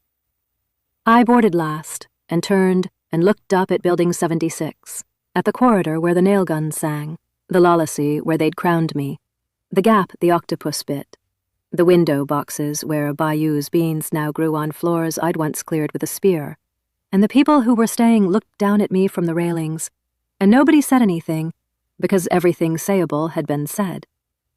Then I gave the order. The sails filled with storm, the propellers bit, and my fleet of Maydew Garden put its bow into the gray and went. 3 things happened in our wake that I only learned about later. They belong in the record, 1 because it hurts, and 2 because they're the seeds of half the sequel. The one that hurts, Building 76 itself. The third who stayed had our food gifts, our boiled water rules, and our cache maps, and by every account that later crossed the water, the peace lasted less than a day. Because it turned out the order I'd built wasn't a possession I could leave behind like rice. It was a verb. And when the verb sailed, the old law moved back in within hours, the strong counting the weak's shelves, the corridors growing checkpoints, some small, sad Jian assembling himself out of the leftovers by nightfall. The ones who told us about it later, the handful who eventually followed us in a patchwork boat, said the worst part wasn't the fear coming back. The worst part was how fast, And how familiar. Like the building had only ever been holding its breath. I carry that. Not as guilt, you cannot ship order in someone else's hull, but as the clearest lesson the flood ever taught me about what I actually make. Not safety. Safety is a place. What I make is a weather. It only rains where I am. In Building 87, the tower we'd always skirted, the one run entirely by women who'd survived the collapse by trusting exactly no one, whose sentry had once given my scouting party 10 seconds to leave and meant every second. A former university shipbuilding lecturer named Su Ching watched our sails go with a telescope, then turned to her people and said, "If they can leave, we can leave better." There are ships at Linjiang University. Real ones. Remember her. The flood is wide, and stories that sail eventually meet. And in Building 88, a fire-fisted tyrant called Brother Shi, who ran his tower like a small, mean kingdom and had once chased my glider shadow off his roof, watched the same sails and started screaming at his men to find him carpenters. The idea was loose now. Rafts on every horizon, sooner or later. Some of them would be full of people like me, and some of them would be full of people like him. 30 kilometers to the mountain. The charts gave us 2 days. The flood, as always, had its own itinerary, and its first stop was a building with a sign missing one stroke, where something on the 24th floor had been waiting months for an audience. Hour 1 of the voyage was glorious. I want that on record because it's the last calm sentence for a while. 3 rafts in convoy, sails drum-tight, the drowned city sliding past like a museum of a cancelled civilization. Rooftops, billboard skeletons, a traffic camera still angled hopefully at a street 14 meters underwater. My people sang. Actually sang. Old Fang stood lookout on the upper deck, calling headings like he'd been born a bosun instead of a bureaucrat. Hour 2, the flood remembered us. The first bill came due as a shadow off the port side, big and fast. I had the propellers stilled and the awakened at the rail before it surfaced, a catfish, 7 meters of black and yellow muscle with whiskers like mooring cables and a mouth that could accept a kiosk. It came up under a hammer of my mental shock, thrashing. Han Chung froze the sea around it into a plate. Wen Ting dropped its pea-brain into a maze with one wall, and I put a sharpened aluminum rail through its skull with muscle burst before it solved the maze. 70 points, and, more useful, a fleet that had just watched its awakened kill a bus-sized monster in 40 seconds flat. Morale is a supply, too. We restocked. The second bill was subtler and nearly worse. People started fainting. Mid-sentence, mid-oar, down. 3, then 5. No wounds, no poison I could find, until my sense caught the culprits. Spiders. Palm-sized, silver-white, skating on the floodwater around my rafts in dozens, nearly invisible against the chop, and each one towing underwater a little bell of woven silk. Diving bell spiders, mutated, and their trick froze even my catalog. They drank air, pulled the oxygen out of a sleeping man's blood right through the skin and carried it home in their bells like farmers with pails. We fended them off with poles and gloves. Do not touch the water became do not touch anything shiny, and I kept one specimen for science, pinned under an upturned walk, because its silk bell fascinated me. A woven diving chamber, watertight, that the creature filled with stolen breath and towed like a lunchbox. I caught one open over the rail, and it exhaled a long hiss of pure, sweet air, the cleanest air I'd smelled in 6 months. Pirated one sleeping fisherman at a time. The flood had invented oxygen theft, bottled it, and given it 8 legs. Huan took notes with the expression of a man updating his definition of possible, and Baiyu finished the actual rescue in a way that made me stare. She leaned over the rail with her 2 potted sunflowers, whispered the plants into overdrive photosynthesis, and flooded the deck with so much raw oxygen that our fainted crew woke up practically fizzing. The girl my towers had once laughed at was now, functionally, a life support system. I caught myself doing personnel math again. My people weren't just surviving the flood anymore. We were out inventing it. Hour 5 put a building on our horizon with a sign on its roof. Henglong Building, 40-plus stories, half its characters neon dead so it read like a gap-toothed grin. A vertical mall, hotels, restaurants, supermarkets, 20 floors of retail still above the waterline. My whole fleet leaned toward it like plants toward bayou. Supplies, someone said. Rice, someone said. I said, no stops. Every hour on this water was a bill. That building had survived 6 months of apocalypse suspiciously intact, and intact things in the flood are intact for a reason. I was right. I hate being right.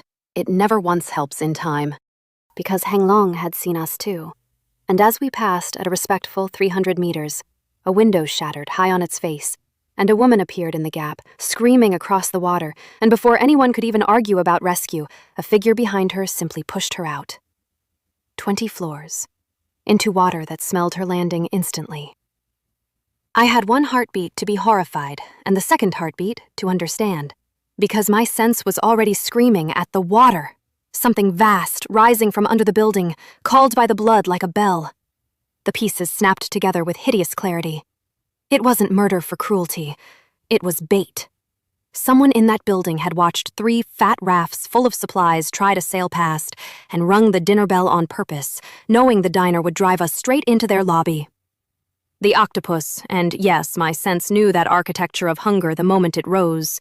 It was the same species of nightmare that had eaten my walkway, grown crueler, came up under my fleet like a decision. A tentacle the length of my raft breached and hammered the sea. The wave alone threw our convoy sideways, and the choice evaporated the way whoever up there had planned. Open water meant dying wet. Henlong meant dying indoors, later, with a chance to complain to the management. I roared my fleet toward the building. Han Chung iced a landing shelf against its glass face. Mo Xia blew a window wall into confetti, and 80-odd people abandoned ship into a shopping mall while I did the only thing left. I grabbed Mo Yuan, a nervous kid from 75 whose gift was breathing out fog, and went toward the monster. Mo Yuan's fog had leveled up recently in a way that mattered enormously. It didn't just blind eyes anymore, it blinded minds. My own sense went dark inside it, wrapped in cotton. So we made ourselves the world's most annoying weather. I rode the monster's own head, hammering mental shocks into a brain that shrugged them off in seconds. Its mind was a fortress, the worst I'd ever touched. While Mo Yuan smothered its eyes in fog it couldn't blink away. We couldn't hurt it. We just made eating us cost more than we were worth, while my rafts emptied. When it finally sulked back under the foam, it had carried us 3 kilometers and taken 9 of my people on the way in. 9 names. I keep them, and the people upstairs in Henglong had just acquired a debt with my signature on it. We paddled back on a salvaged board. My rafts, my beautiful, irreplaceable rafts, I stuffed whole into my inventory in front of God and everyone, which stretched the Spaceability cover story to operatic new dimensions. And we went in and up after my people. They'd gone up the one open stairwell, which, of course, was open the way a lobster trap is open. The 24th floor of Henglong Building was a food court, and standing in the corridor outside a little music-themed shop, my entire advance party, Mo Xia, Han Cheng, dozens of others, stood in a silent, smiling crowd, swaying slightly, like commuters at a platform for a train only they could hear. From inside the shop came singing. A woman's voice, soft, threadbare, looping a lullaby, and my sense recoiled from it, because the song wasn't sound so much as hooks. Thin spirit filaments riding the melody, sunk into every mind in that corridor and reeling. Cotton in my ears did nothing. The song came in through the mind's door, not the ears. What saved me was arithmetic again. Months of spirit stats had built my walls higher than her hooks. And what saved everyone else was ugly, fast triage. I waded into the crowd and knocked my own people unconscious one by one. Han Chung, then Mo Xia, dragging them out of the song's radius, going back in, again, while the voice in the shop grew agitated and the filaments thickened and began, with real strength now, to pull. On my last trip in, she came out to meet me. The thing in the shop had been a woman, the shop's manager once, I'd learned, trapped there with her small daughter when the flood came. And what the darkness and the mobs and the months had done to the two of them broke her mind before the mutation took the pieces. Now her lower body flowed in and out of the shop's walls like the building had grown her. Her hair moved without wind, and her face, I'll spare us both.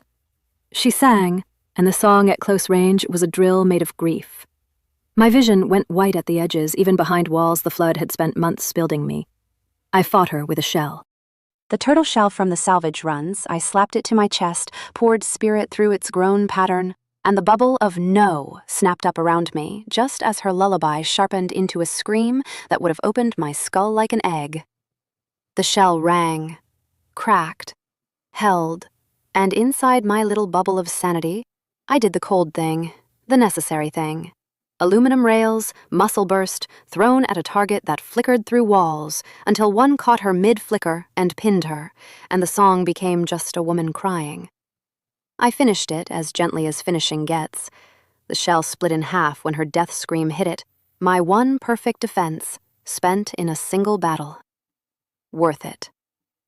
I stood in the wreckage of the music shop, breathing like a bellows, and then I searched the room, because my sense was still tugging at something under the little stage where she'd sung. Under the floorboards, in a hollow, on a bed of vines that had grown from nothing a plant should root in, a fruit, fist-sized, glowing faintly, and shaped, I'm sorry, there's no gentler way to report this, like a human brain, whorls and all. A mutated fruit, the awakening kind, the Han Chung kind, but grown here, out of the concentrated years of a broken singer's spirit and humming with mind the way the turtle shell had. The building had made a pearl out of her. I wrapped it, inventoried it. I already knew whose it was going to be. There was exactly one person in my life still standing unarmed in the apocalypse, and she'd asked me for a future. First, though, we had to survive the rest of this vertical haunted house, because as I rejoined my groggy, mortified troops, a new voice spoke from the up escalator. Human, female, composed, and pitched to carry. Well, you killed the singer on 24 and you're all still breathing. Then you're exactly the neighbors we've been waiting for. She stepped into our lamplight with her hands visibly empty and a smile of beautiful, professional warmth. My polygraph sense laid its first reading on her before she said another word. Cracked all the way down like a dropped mirror. Her name was Jo May. Remember it and do not trust a syllable of what she's about to say. I didn't either. It very nearly wasn't enough. Here's the briefing Jo May gave us, delivered over tea she offered, and I declined, in the ruins of a 26th floor cafe, and I'll flag it as we go, because it was that most dangerous of things, 90% true. Henglong Building, she said, held two societies. Above the 34th floor, the hotel levels, ruled by Wu Tao, former captain of building security, who, on day one of the flood, had used his master keys, his radios, his baton-armed staff to seize the food, the heights, and the people. Everything below him paid tribute or starved. Prisoners served his court. The man himself never came down because, and here her voice did the thing good liars do, going quieter instead of louder. Wu Tao's awakening made him untouchable. He could turn to vapor. Etherealization, a body that became mist at will, that fists and knives and arrows passed through like an opinion. You cannot fight the fog, Mr. Wei. She, Jo May, had been the hotel's lobby manager. She'd fled downstairs with a handful of loyalists when the seizures started, and they'd survived in the mall levels since, trapped, because between down here and up there lay the two floors nobody crossed. 24, the singer, and 28, the singer's daughter. That stopped me. She gave us the story, and the true parts of it still sit in my chest. The shop manager on 24, trapped in the flood's first weeks with her little girl, and when the building's order collapsed, the mobs had come through the mall levels smashing and taking, and they'd taken everything from that shop and left the mother broken on the floor of it. And the child had seen all of it and fled upstairs into the dark alone. The mother's mind went, and then the flood took the wreckage and built the singer. And the daughter, 6 years old, alone, starving in a toy arcade on the 28th floor. The flood had found her too. Hu Jing, the survivors whispered. The doll child. She ruled floor 28 completely. Anyone who set foot there froze mid-step and walked to her like a toy on strings. And what happened to her toys, nobody upstairs or down ever said out loud. A mother and daughter, 2 floors apart, each turned monster by the same bad night, each unable to reach the other. If this flood had a signature, that was it. I'd already killed the mother. Somewhere above me, the daughter was still waiting for footsteps. "So why," I asked Jo-May, flagging for you again that her pulse rang cracked on roughly every third sentence, "why tell us all this?" And she laid out the offer with beautiful hands, an alliance. Her people knew the building, mine could fight. Together, up past 28 by a route she knew, to end Wu Tao, free the hostage floors, and split the tower's supplies like civilized partners. She even showed us the route's secret, a colorless little man in her party named Wu Hao, whose gift, the bystander, erased his presence so thoroughly that your eyes slid off him like water off glass. He could walk through Hu Jing's floor unnoticed, and hand in hand, he could carry 2 or 3 others under his umbrella of nobody here. One piece of theater before the handshake, because alliances between strangers are priced at the door. And Jo-May's crew had been eyeing my tired, waterlogged column with visible discount shopping in their faces. Her young speedrunner, a sharp-elbowed kid named He Yi, said the quiet part almost out loud, muttering to a colleague that the famous Building 76 fighters looked like drowned laundry. So I turned to Mo Xia and asked mildly if she'd mind demonstrating my fleet's standard greeting. Mo Xia, who had been waiting her entire life for sentences like that one, selected the concrete pillar behind He Yi, wound up with the white light climbing her arm like a second opinion, and put an air cannon through it, clean through. A meter of structural concrete opening like a window, dust rolling over the negotiating table, rebar humming a long, thoughtful note in the sudden silence. Then she blew a strand of hair off her face and asked the room if anyone else had thoughts about laundry. Jo-May's crew developed, as one organism, a deep new appreciation for the visiting delegation, and He Yi spent the rest of the summit being aggressively helpful with chairs. After which I agreed to everything with my warmest handshake, because her plan was genuinely good, and because I intended to ride it exactly as far as it served me, and because the crack in her voice told me there was a second plan underneath, and the fastest way to see it was to let the first one run. 2 liars, 1 handshake, the apocalypse's most honest form of contract. But before the climb, I had one piece of private business, and it's the scene from this whole building I'd keep if I could only keep one. I found Lin Ru helping settle the children, and drew her into a quiet storeroom and put the brain-shaped fruit in her hands. And I told her the truth I'd been carrying since the music shop. This is an awakening. This is the only one I have. I don't know what it will wake, and you don't have to. And she looked at the horrible glowing thing for a long moment, and then at me, and said, I'm quoting exactly, it's engraved, "You carried me across a flood, little brother. I can carry a fruit." And she ate it in 4 bites like it was a peach, complaining mildly about the texture, because that is the caliber of woman I'd been lucky enough to share a corridor with.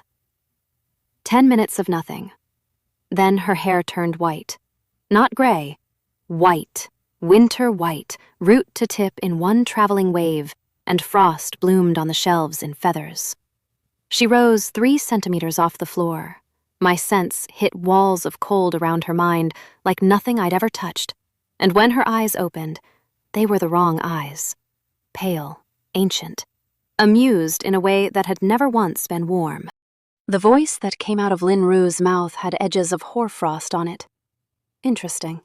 A whole world drowning. And this vessel, the eyes traveled down, inventory style, a gesture horribly like mine, adequate. Tell me, little creature. The regard settled on me with the weight of a glacier considering a village. Are you the one this body keeps thinking so loudly about? I said.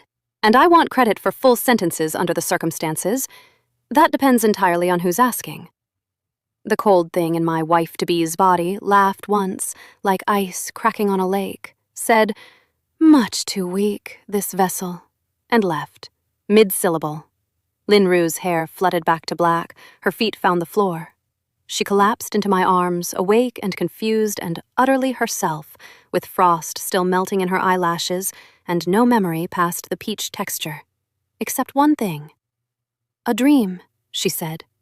"A palace of ice, endless, and everything in it frozen mid-motion, and a woman's voice saying, 'Keep walking.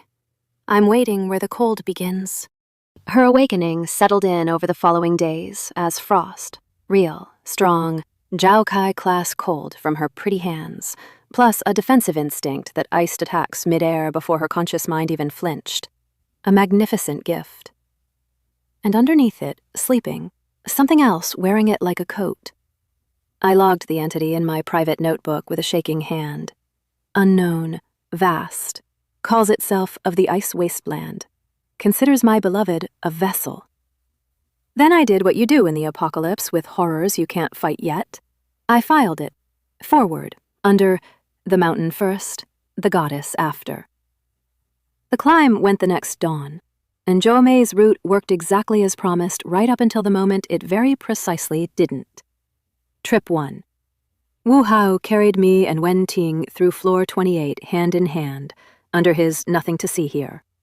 I got my one look at the doll child's kingdom in passing, an arcade lit by dying emergency diodes, claw machines, a toy train circling, and small arrangements of dolls seated in audiences, facing little stages, waiting for shows. My sense stayed clenched shut the whole crossing because the floor itself hummed with her, every centimeter, a spider web that was also a mind. We made the 30th floor, clean. Trip 2, carrying Mo Xia, Chen Long, and Mo Yuan, was ambushed. A mutated cat, remember our 12th floor dog-sized horrors, came yowling out of a service corridor mid-crossing, straight through the group, wrecky silence, snapping the umbrella of unnoticeability like a twig. And the web woke. My people froze mid-step on a monster's floor, puppets in a strange toy box, and Wu Hao flagged this. Wu Hao was somehow instantly nowhere. I went back down through the stairwell door at a dead sprint and hit that floor with everything. And what I found was Mo Xia hanging in midair with her arm bent wrong, and a little girl considering her. I'm going to describe Hu Jing once, carefully, because she deserves care. Small. 6, maybe 7 when the flood took her. The mutation had grown her head large, and her body hadn't followed. Her eyes were enormous and dark and delighted. That's the part that broke your nerve, the delight. And she moved through her kingdom on the little toy train. Her power was absolute on her floor, strings of pure mind on every joint of every visitor. She wasn't cruel the way Jian was cruel. She was 6. Toys break. That's what toys are for. Nobody had ever stayed to explain otherwise, and everyone who might have was dead. And one of them was singing 2 floors down until I stopped her. I hit the girl's web with a mental shock that would have dropped a whale, and bought exactly 1 second, enough to see the strings snap back, offended. And then the heaviest spirit I'd ever fought, heavier than the singer, heavier than the octopus, came down on my mind like a toy box lid. We did not win that fight. I want that in the record. I broke my people loose string by string, shock after shock. We ran, carried, dragged, Mo Xia's air cannon punch blasting us a clear corridor, Mo Yuan fog bombing the whole floor behind us, and made the upper stairwell with the doll child's laughter following us up the shaft like weather. Absolutely unhurt, absolutely delighted. Best show her floor had seen in months. We regrouped on 30 with our hearts jackhammering, and did the roll call, and came up 1 short. Wu Hao vanished mid-ambush, hand supposedly locked in Qianlong's, gone between one blink and the next. And Zhou Mei wrung her beautiful hands about her missing friend. Her pulse rang like a dropped chandelier. I smiled my warmest smile, and privately moved her file from suspect to confirmed. That cat had a handler. This climb had a second script. Fine. I'd keep playing the first one, up toward Wu Tao, because her trap and my target were still, for the moment, in the same direction. The 32nd floor taught us what tribute meant in this tower, and I'll give you the one scene that stood for all of it. We heard it from the stairwell. Men laughing, a woman begging. A noodle shop storefront, 3 of Wu Tao's security crew relaxed and unhurried around a cleaning woman named Guo Ting and her daughter, Song Qing, 14, and the leader, a veteran guard with a comfortable belly and a list in his hand, was explaining logistics. The upper floors are short on staff, Auntie. The girl works hard. She'll do fine up there. You can visit, if you're polite. They had a quota. They were provisioning the court upstairs with people, off a list. And this man's tone throughout was the tone of a man collecting parking fees. I've fought monsters that ate faces, and it's this tone, 6 months later, that still shows up in my bad nights. Mo Xia didn't wait for my order. I didn't dream of giving one to stop her. She came through the storefront glass like a verdict. Her first punch put the list's owner through the noodle counter.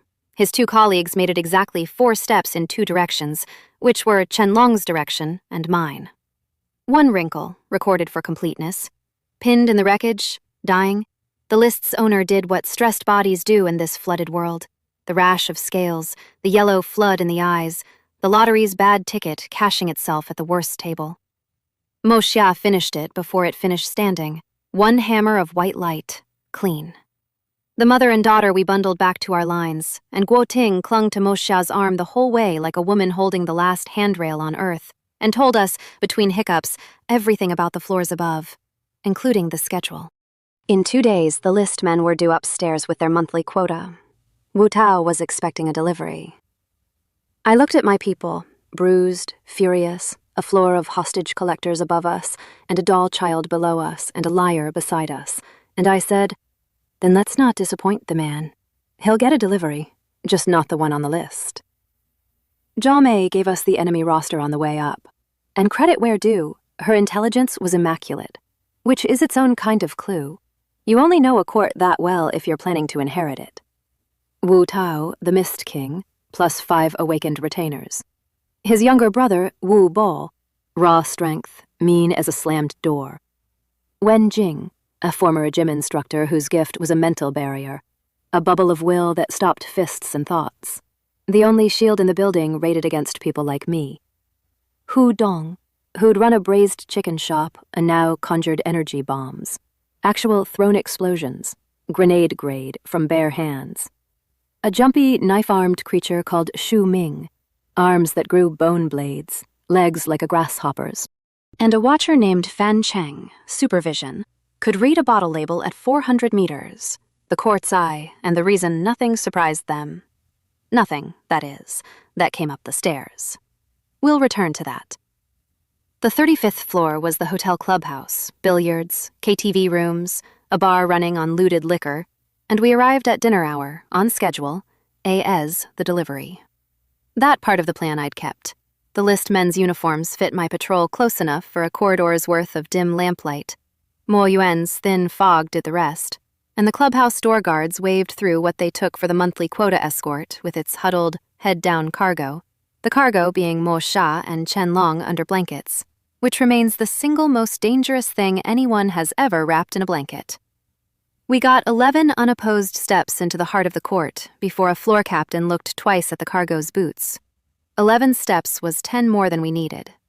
I'll spare you the full choreography of what the delivery did when it unwrapped itself, and give you the load-bearing moments, because there were 5 of them. Moment 1, the opening. Mo Xia's air cannon took the doors. Chen Long walked through the wreckage as a granite wall with Wen Ting and Mo Yuan behind him. I came in last, through the fog like bad news with a schedule. Wu Bo threw a billiard table at us. An entire table. Chen Long caught it with his face and asked, honestly puzzled, if that was the plan or the accident. Moment 2, the mist. Wu Tao materialized out of the ceiling like a stain with opinions, half man, half vapor, smug beyond the reach of medicine, and made his speech about how nothing in this building could touch him. And I reached out with the skill I'd been saving since the fish barrels and put a mental shock through the mist. Physics lesson, free of charge, learned by me over months and by him in 1 instant. A man who turns to vapor still keeps his mind somewhere. The mist screamed. The mist condensed, shock-locked, forced solid, a phenomenon I'd bet the whole assault on, and Wu Tao, king of the untouchable, hit his own clubhouse carpet as a very touchable man with a nosebleed. My boot arrived to confirm the transition. Moment 3, the bomb. Hu Dong, the chicken shop bomber, proved the roster right by nearly ending me. His first throw I caught with telekinesis and regretted instantly. The blast in midair folded me over a couch and filled the room with smoke and my ears with a flat whine. His second throw was already lit and arcing at the huddle where Wen Ting was shielding 2 freed captives. and there wasn't time for anything clever, so I did the unclever thing. Muscle burst, one lunge. I batted it, palm to bomb, a full swing, back along its own mail route. Hudong caught his own delivery with his chest. The braised chicken industry lost its most explosive innovator. My palm lost every hair it had, and Han Chung later informed me the whole maneuver had looked, from across the room, like the world's angeliest badminton return. Moment 4. The barrier. Wen Jing was the real wall of the evening. Her bubble shrugged off Mo Sha's cannon, Chen Long's fists, my shocks, everything, while she laughed at us from inside it like weather in a snow globe. What cracked her wasn't force. It was Wen Ting, quiet, careful Wen Ting, who slid her maze under the barrier's edge like a letter under a door. And suddenly the gym instructor was fighting opponents who weren't there, in a room that wasn't this one, screaming at her own memories. The bubble flickered with its owner's concentration. Mo Sha was already mid-swing when the flicker came. The snow globe business, like the chicken business, closed. Moment 5, and write this one down. The assassination. Because we won, you understand? Wu Bo, the strength brother, the court's hammer, got the duel his reputation had been writing checks for. It was against Chen Long. It was the most one-sided famous fight of the campaign. Strength against granite is a genre with one plot. Wu Bo hit our stonemason with a fist, a chair, a section of bar counter, and finally, historically, with a karaoke machine. And each weapon broke, in order, against a man who stood there absorbing the performance with the polite patience of a bus stop. Then Chen Long, who apologizes to people who bump into him, said, "Witnesses swear, excuse me, my turn," and hit Wu Bo once, and the hammer of the court went through the drywall into the next KTV room, where he stayed, sitting in the wreckage of a love song playlist, deeply reconsidering the family business. Surf, meet rock. The court's guards threw down batons floor by floor, and Wu Tao himself, shocked solid, beaten, bound in wire with my hand on his collar, was mine, alive, a prisoner with a head full of the building's secrets, storerooms, hostage counts, the radio he was rumored to have. I had questions to feed him for a week. And out of empty air beside me, out of nothing, out of the gap between glances where he'd lived this whole climb, Wu Hao appeared, already moving, and put a blade through the prisoner's heart, and stepped back with tears rolling down his colorless face, shouting for the whole floor to hear that Wu Tao had ruined his family, that he couldn't wait, that grief had overcome him. Sobbing, trembling, grief-stricken beyond consolation. His pulse, the entire time, was as calm as bathwater. I looked at the sobbing man with the serene heart. I looked across the wrecked clubhouse at Zhou Mei, who'd fought beside us all evening, flawlessly, whose ring of fire had covered our flank, who was even now not looking at Wu Hao with quite the surprise the scene deserved, and the second script finally showed me its shape. Not alliance. Inheritance.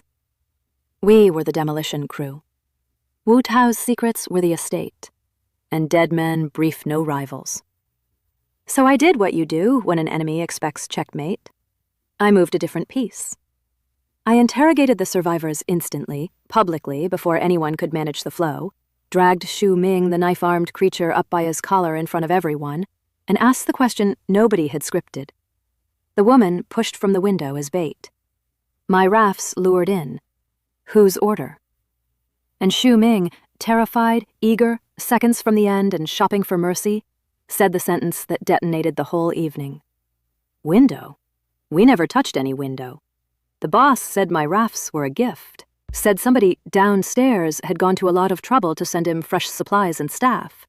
It would be rude to... He didn't finish, because a ring of fire took his head off his shoulders. Zhou Mei. 15 meters away, hand still raised, face composed into perfect outrage. Filthy lies. She announced to the room, "From Wu Tao's butcher," and the ring's afterglow died, and the clubhouse went very, very quiet. And in the quiet, her pulse and mine had a private conversation. Hers said, "Contained." Mine said, "Madam, you have just executed a witness in front of a polygraph." I smiled at her with enormous warmth. She smiled back with enormous warmth. Around us, both our crews slowly stopped pretending to tidy the battlefield. And Wu Hao, the bystander, the knife in the gap between glances, was, my sense swept the floor once, twice, gone again. You see the board, yes? Count it with me. A liar queen with fire in her hands and a script 2 murders deep. An invisible knife, position unknown. My heavy hitters scattered across a hostile floor. My unarmed civilians 20 floors below, guarded by exactly the people Zhou Mei's crew had spent 2 days befriending. And her people downstairs had names I'd barely bothered to check. A speed boy, He Yi, a gentle middle-aged uncle, Zhao Bin, a sweet auntie, Wu Lin, a shy girl, Cui Wen, who'd been so helpful with our children. Every single one of those pulses, I realized, replaying 2 days of ambient readings with my stomach dropping through 30 floors. Every single one had been lying about everything the whole time, and I'd been too busy climbing to audit the bathwater. The trap wasn't up here. It never had been. 20 floors below us, at that exact minute, the trap was already closing on my people. And I'm going to tell it the way I heard it afterward, from the survivors, because the people who fought that fight deserve to have it told with me out of the room. It started with cola. Sweet Auntie Wu Lin and shy girl Cui Wen had spent the evening being lovely, trading little finds, fussing over the children, sharing around bottles of shopping mall cola like a holiday. Han Chung, bless his frozen heart, ran the drinks through every check we had. Clean. Because the drinks were clean. The poison wasn't in the cola. It was in the girl. Cui Wen's gift was venom, brewed in her own body, breathed out through her skin as vapor, slow and cumulative and undetectable. And Auntie Wu Lin's gift was radiation. Not the glowing kind. Amplification. A field that turned any effect near her up like a dial. The 2 of them had simply sat with my people for half an hour, being charming, while one exhaled paralysis and the other turned the volume up.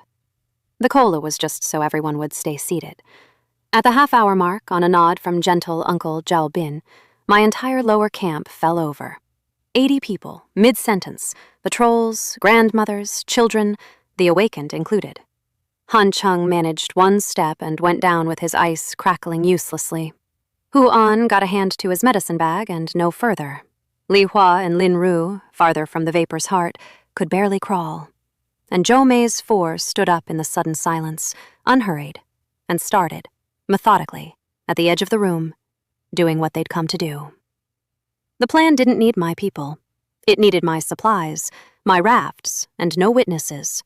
And speed boy He Yi said as much, out loud, strolling between the paralyzed rows like a man choosing produce. They had, in fairness, poisoned everyone dangerous. They'd just miscounted by 1. Because nobody in 6 months had thought to file Bai under dangerous. The streamer girl, the vegetable grower, the life support system. She'd been at the greens racks when the vapor hit, half a room away, and as her legs quit, she did the single smartest thing anyone did that night, fell into her plants, and let her gift do what it had always done for wilting things. Her vines drank the venom out of her drop by drop. And while she lay there, apparently just another body, purging, the 4 walked past her, literally past her twice, and Bai, terrified, half-paralyzed, alone, and responsible for every unconscious person she'd ever cooked with, cold-bloodedly waited until her hands worked again. What happened next entered fleet legend within a day. Cui Wen went first, vines out of the greens racks, around the ankles, up and into a scream that got exactly half-born before green cordage sealed it. And the Venom Girl learned what happens when the garden fights back. Uncle Zhao Bin, the muscle, the coordinator, turned at the noise and got a face full of her sunflowers at photosynthesis overdrive, light like a welding arc, a flashbang grown in a pot. And while he reeled blind, the vines took his knees, his wrists, his throat. And Auntie Wu Lin, the amplifier, the reason 80 people were dying quietly. Wu Lin tried to run, and the whole floor's decorative planters, every sad hotel fern and lobby palm that hadn't died in 6 months, reached out as she passed and held her like a debt. Speed boy He Yi was the problem. Too fast for vines. He knew it. He came at Bai down the center aisle with a knife and a grin and ran, at full awakened sprint, into a wall of ice that had not been there a stride earlier, because Han Chung, dosed, half-blind, flat on the ground with the venom sitting on his chest like a car, had heard Bai Yu fighting alone and dragged one working hand to the floor tiles by pure hatred of the whole idea. The wall was thin. It was enough. He Yi hit it at speed, and the vines were waiting underneath. When I came through the window, we're getting to the window, I found 4 intruders, gift-wrapped in greenery, 80 people breathing and beginning to stir, and one former live streamer sitting on an upturned crate in the middle of it all, gray-faced, shaking, apologizing. Apologizing for the mess. Bai Yu. The tower had laughed at her drone once. Nobody in the entire remaining history of this fleet ever laughed at Bai Yu again. Now rewind me 4 minutes back to the 35th floor, to the moment all of this was still just a horrible shape assembling itself in my head. Jo Mei watched the deduction land on my face. She was good. She read it instantly, and dropped the warmth like a coat. The fire came up around her hands. Her people leveled salvaged crossbows. She talked while she leveled, because her kind always does. It was a compliment, really, she said. She'd planned to inherit the tower from whichever side bled out on the other. Instead, we'd swept it clean for her in an evening, and now there remained only the paperwork. And I shouldn't look so betrayed, Mr. Wei. Her smile there, I'll grant, was genuinely magnificent. You counted our pulses at the door. We're the same animal. I simply plan further ahead. 2 things about the next 90 seconds. Thing 1, she was strong. I want that recorded because I've mocked everyone else. Her ring of fire wasn't the parlor trick she'd shown on the climb. Unleashed, it came off her in expanding hoops that detonated whatever they crossed. And she'd been sandbagging its range by half, and the first hoop caught me flat and threw me through a KTV wall into a rain of glass and licensed karaoke equipment. 90 seconds with her taught me more respect than the Mist King had earned in 9. Thing 2, she'd built her endgame on one hostage, and the hostage was geometry. As my counterattack cornered her, shocks hurting her off balance, muscle burst closing the ring, Wu Hao materialized at the room's edge with his blade at nothing and his voice at everything. Stop or sink, Mr. Wei. Sink. 20 floors of doll child between you and your dying people. We are the only ones who can walk you past her floor. Kill us, and you've killed everyone, you. I threw a billiard ball through the window behind him. Not at him, past him. Through the glass, which exploded outward into the rain and the dark. 40 floors of empty air breathing into the room, and every head turned to the hole, including his. Because nobody understands a broken window that didn't hit anyone. And in the beat of his incomprehension, I crossed the room and took the knife hand and the knife and the whole colorless question of Wu Hao permanently off the board. Because here is a rule I commend to every survivor of every flood. Never explain your leverage to the man you're leveraging. He'd just told me their monopoly was the stairs. Gentlemen, I said to the room, to the crossbows, to Jo Mei backing toward her fire. Nobody is taking the stairs. Then I bound the queen in salvaged wire with her own crew watching, kicked the window's remaining teeth out of the frame, anchored a cable, took Jo Mei over my shoulder. She was, for the first time all evening, entirely speechless, which I'd be lying if I said wasn't part of the reward, and stepped out into the rain and the dark and the 40-floor drop, and rappelled down the outside of Henglong Building with the storm hammering us and the flood grinning below, because the doll child owned the stairs. But nobody had ever introduced her to the wall. Say it with me one time, with feeling. Who says you have to take the stairs? We came through the lower window into the aftermath I've already shown you, the vines, the stirring sleepers, Bai Yu on her crate. I set Jo Mei down where she could see all of it, her masterpiece. 4 artists, gift-wrapped, 80 witnesses, breathing. And I watched the future she'd narrated on the 35th floor, the inheritance, the clean sweep, the long game, die in her eyes with the light still on, and honestly, that was the execution. What my hands did afterward was administrative. The same animal, she'd called me. Maybe, but my pack was breathing, and hers was compost, and in the flood's one court of appeal, that's the whole verdict. We stayed 3 days in Henglong Building. They were good days, the kind my fleet had earned twice over. We freed the hotel floors, the tribute lists, the locked suites, the people Wu Tao's court had been keeping like furniture, and fed everyone from the dead king's hordes, and Huan's clinic ran around the clock, putting weight and words back into hollow-eyed strangers. Day 2 was the reckoning. I ran it the way I'd learned to run reckonings. In the open, all floors summoned, the court's surviving muscle kneeling in a row in the atrium, while the tower they'd farmed filed past to speak. It took the whole day. It needed to. A building that is lived under the boot doesn't heal by forgetting. It heals by saying out loud with the boot listening.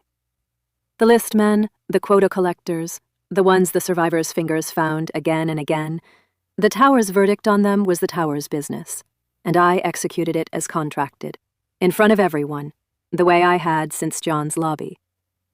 But the day's real work was the other kind of case. Dozens of them. The coerced. The pantry guard who'd smuggled rice down to the lower floors for months at his own neck's risk. The cook who'd burned the court's best meals on purpose. Tiny sabotage, years of prison camp seasoning. A tower under tyranny grows collaborators like mold, but it also grows these, quiet resistors with no gifts and no weapons. And when the atrium acquitted the rice smuggler, the crowd carried him twice around the fountain on their shoulders, and Chen Long, granite fists folded, cried like a fire hydrant, and denied it for a week.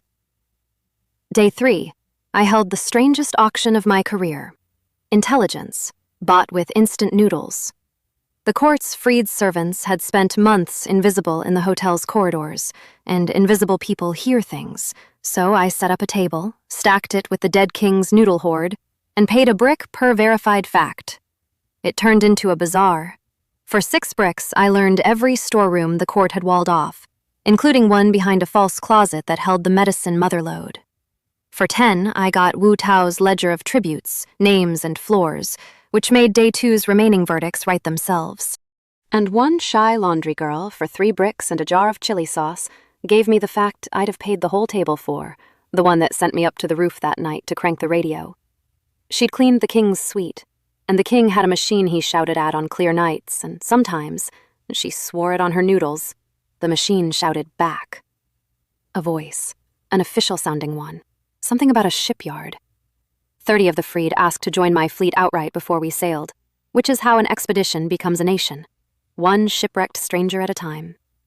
I salvaged the tower to the waterline and below, underwater floors, gills out, headlamp off, night vision on. A gold shop's entire inventory into my pantry dimension. Gold is money again the moment anyone has time for money, mark me. A cosmetics floor, which I looted on Lin Ru's amused instructions and do not regret.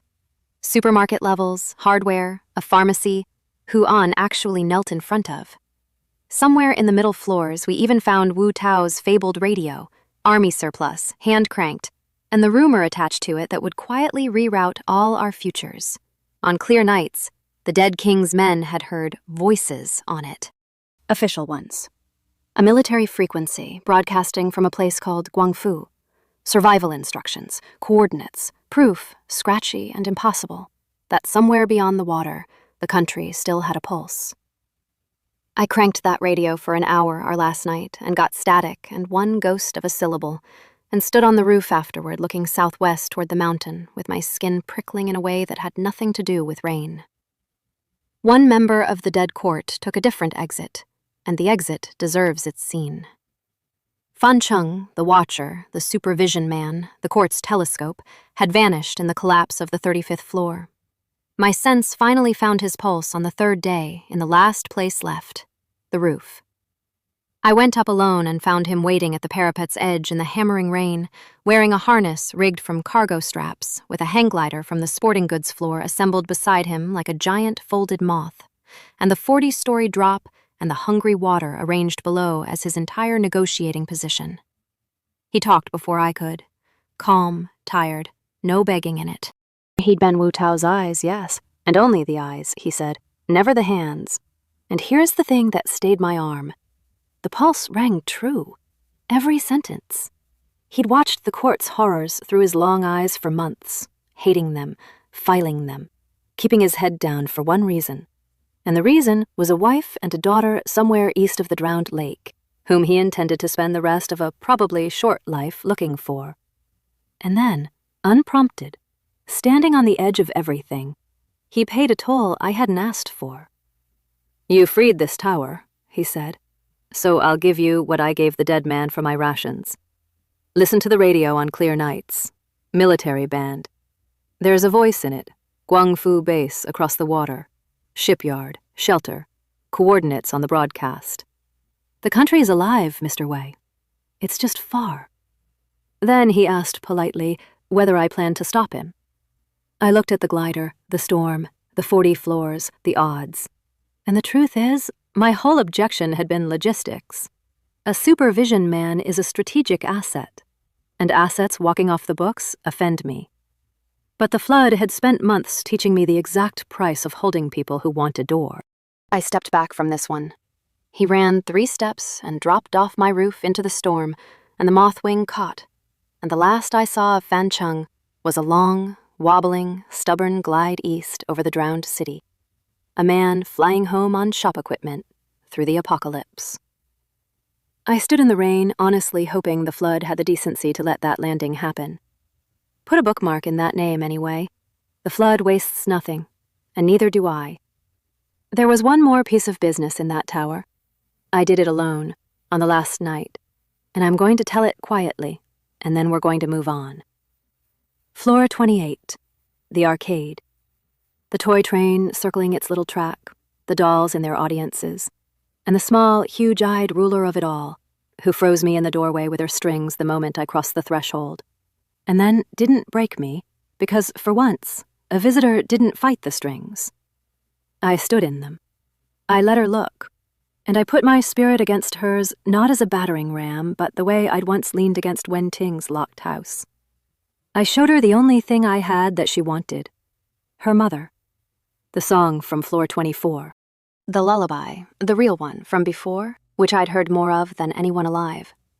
The strings trembled, the enormous eyes filled, and the thing the flood had built out of a 6-year-old leaned into the memory of her mother's voice like a child leaning into a coat. I did, as gently as it can be done, what I had done for the mother, and what I'd done on a stairwell landing once with a mercy that has no other name. The train kept circling. I stopped it on my way out, because nobody was left to watch it run. Both of them are buried in the same place now, above the waterline, facing east. I don't take questions on this one. Some floors you clear, some floors you close. And on the 4th morning, my fleet reinflated its courage, took on its new souls. I pulled our 3 rafts back out of my sleeve in front of the entire population of Henglong Building, whose collective expression I will treasure until I die. We sailed for the mountain. 20 kilometers left. What could possibly be between us and a simple mountain? An island, as it turned out. An island that wasn't on any map, because islands that breathe rarely file paperwork. We had a tail within the hour. Small raft, 5 men, hanging back at 400 meters and paddling like it was a hobby, and I'd have dismissed them as scavengers except for 2 details. Detail 1, Fan Chung was aboard. The escaped watcher, the supervision man, hunched at their bow like a borrowed telescope. Detail 2, the air around their raft was wrong. My sense slid off it, blurred, the way eyes slide off a smudge. And rafts don't smudge. Their leader introduced himself by ruining my morning. When I opened negotiations in the traditional way, a steel pipe thrown flat and hard across 400 meters as a request for privacy, the air beside their raft dimpled, and a bubble swallowed my pipe out of the sky, and both vanished with a pop like a soap bubble's condescending cousin. The man stood up in the rain and called across the water pleasantly, "Nice throw!" His name, we'd learn, was Zheng Yi. His awakening was the one I'd spent months immersing. Space. Actual, real space ability. Bubbles of folded nothing that ate what touched them, or burst outward in blades of collapsing geometry, or wrapped his raft in that eye-sliding smudge. The irony was so pure I nearly applauded. My fleet's fake space user finally meeting the genuine article in a fight over right-of-way. We tested each other for 10 polite minutes, and I'll compress the findings. His bubbles ate everything I threw, pipes, rails, one regrettable karaoke machine. But my sense found the seams. He couldn't hold the defensive smudge and cast hungry bubbles at once, one mind, one trick at a time, And each bubble had a budget. Big, loud objects drained him faster than small, quiet ones. And his probing found my seam, which is that I ran out of patience before he ran out of bubbles. And Han Chung iced the sea between us into a wall, and their raft dropped the smudge, tipped a rhetorical hat, and fell back over the horizon of the rain. Not defeated, filed. On both sides. Some fights know they're only the first chapter. That one paddled off, practically winking about it. What unsettled me wasn't the man, it was his heading. He wasn't fleeing us, he was following us. Towards something he seemed to know about, ahead, on our own course. The island came out of the rain that afternoon, and the whole fleet crowded the rails and stared, because it had no business existing. 2 football fields of green, real hills, real grass, brush, standing water, birds, if those were birds, humped up out of the flood exactly where every map, paper, and phone alike showed open, drowned suburbs. No map argued for it. No survivor had named it. And after 6 months of gray water and concrete, the green hit my people like a struck bell. Land. Living land. You could see the word farm being invented behind 80 pairs of eyes. I stood at the bow with my sense stretched to its limits, and the island read as static, mushy, like a pulse heard through a mattress. I said out loud that something was wrong with it. I said we should pass by. I want the record to show I said it. And then the record shows what happened instead, because leadership is not a spell. My fleet had been wet, cramped, and grieving for days. The flood's lottery had made awakening the only currency anyone dreamed in. And an island of mutated green practically guaranteed mutated fruit. Han Chung's arm, Lin Ru's frost, walking proof on every deck that a single fruit rewrote a life. Gubo asked permission to scout, just scout, respectfully. His voice shook. I looked at the row of faces behind him and understood I could forbid this and rule a fleet of resentment, or ration it and rule a fleet of adults. Volunteers only, I said. 40 hands went up. 40. Old Feng, whose wife's medicine was running low, who wanted a fruit for her, not himself, and thought I didn't know. Gao Jun, the ox father, who wanted one thing on this earth, a gift for a mute daughter who'd already survived too much. Xu Ran, the shy patrolman, who looked at Huang Han while he raised his hand. Huang Tao, the quiet father, whose sick little girl slept through the whole debate with her ration doll in her fist. Every reason on that list could break your heart, and every one of them boarded the landing boards while I stationed my fleet off the island, anchored at distance, rafts lashed, awakened on watch, because I could not shake the mattress-muffled pulse of the place. The island began collecting its fee within the hour.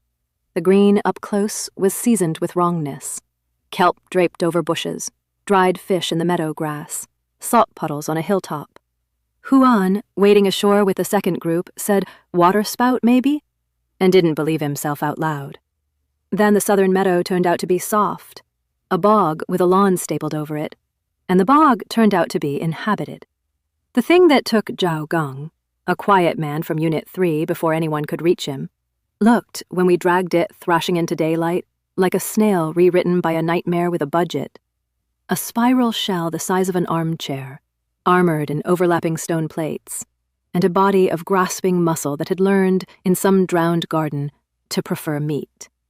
400 points, said the ding when I finally cracked it, which is a number I'd have celebrated any other day. We wrapped Zhao Gong for the boards. The island had a price of admission now, and the volunteers kept moving anyway, because grief in the flood is a current, not a wall. And then we found the stone forest, and the island stopped charging admission and started harvesting. A field of them on the island's shoulder, black conical growths, hip-high to head-high, clustered like a crop of dark chess pawns, glittering wet. And scattered among the cones, digging at them with bare hands, we found our own advance volunteers, a dozen of them, Old Feng and Gubo among them, bloody-knuckled, glassy-eyed, prying at the stone cones and murmuring, each one, the same word. Fruit. Fruit. Fruit. There was no fruit.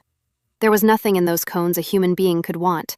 I cracked one open with muscle burst and found pale meat that stank of brine, and something under it I'll get to. But the diggers saw fruit, wanted fruit, wept when we hauled them back, fought us, called us thieves. Some field lay over that stone forest, some broadcast on the exact frequency of human wanting. It had my people's hands bleeding on stone while, and this is where my voice goes flat, even now, while thin, patient feelers extended from the cones' bases into the diggers' shadows, and drank.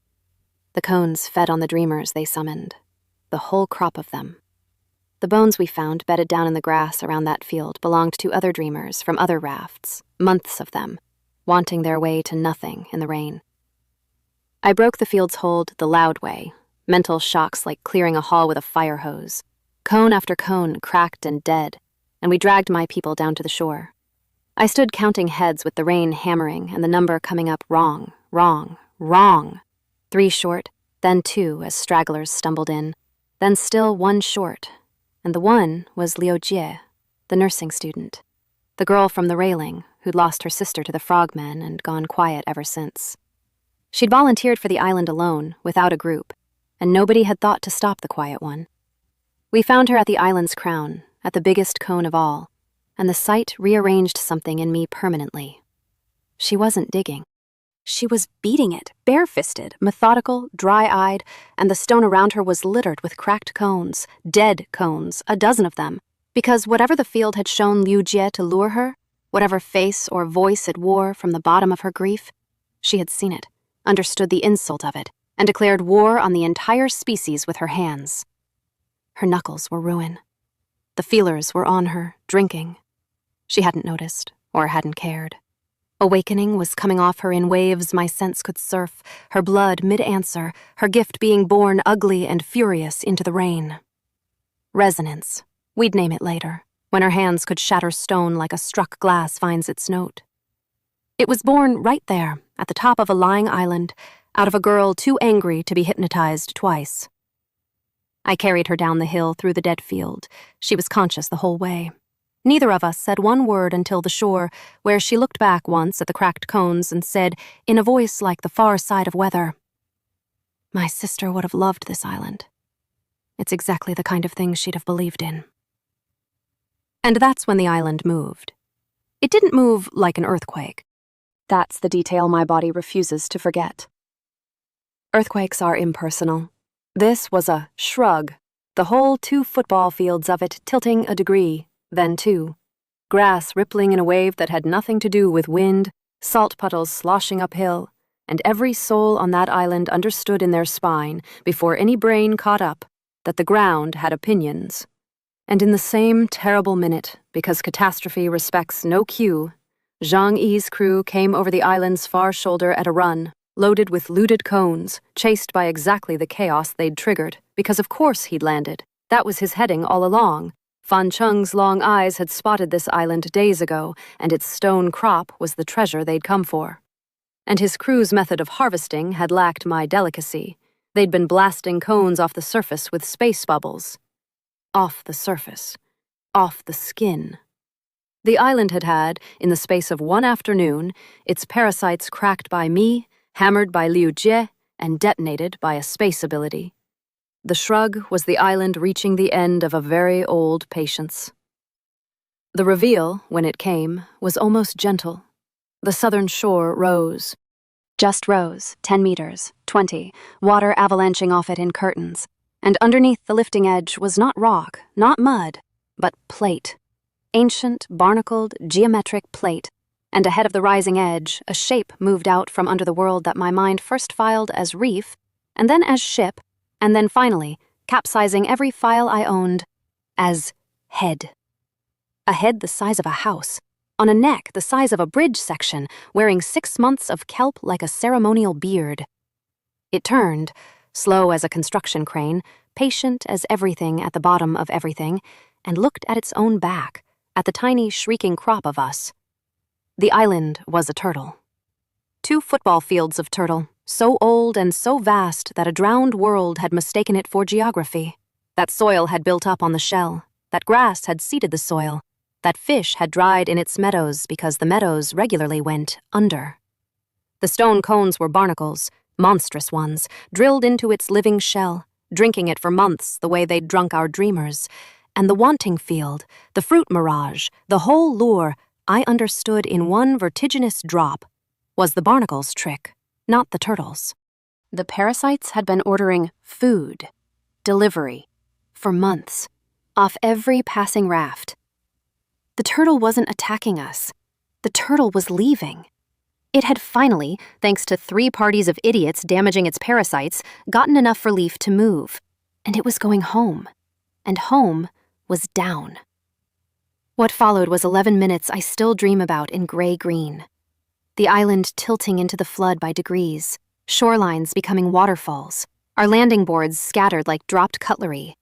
40-plus people running downhill on ground that was itself descending, and me at the water's edge doing loud triage with mental shocks parting the panicking water, because the flood around a sinking island is a dinner bell, and the local fish had already RSVP'd. My fleet earned its keep that day. Han Chung iced a pier out from my rafts, rebuilding it as fast as the tilt broke it. Mo Xia blasted a channel through a wave of incoming teeth. Bai Yu's vines came off my rafts like thrown nets, lassoing swimmers and reeling them like laundry. And through the middle of the chaos came the day's first miracle, 16 meters of it. Huang Han's python, Huang, pouring off my raft into the churn with Huang Han on it, screaming less than you'd expect, running a ferry route through the drowning meadow, 6 people to a coil, back and forth, back and forth. And here's the thing about that ferry.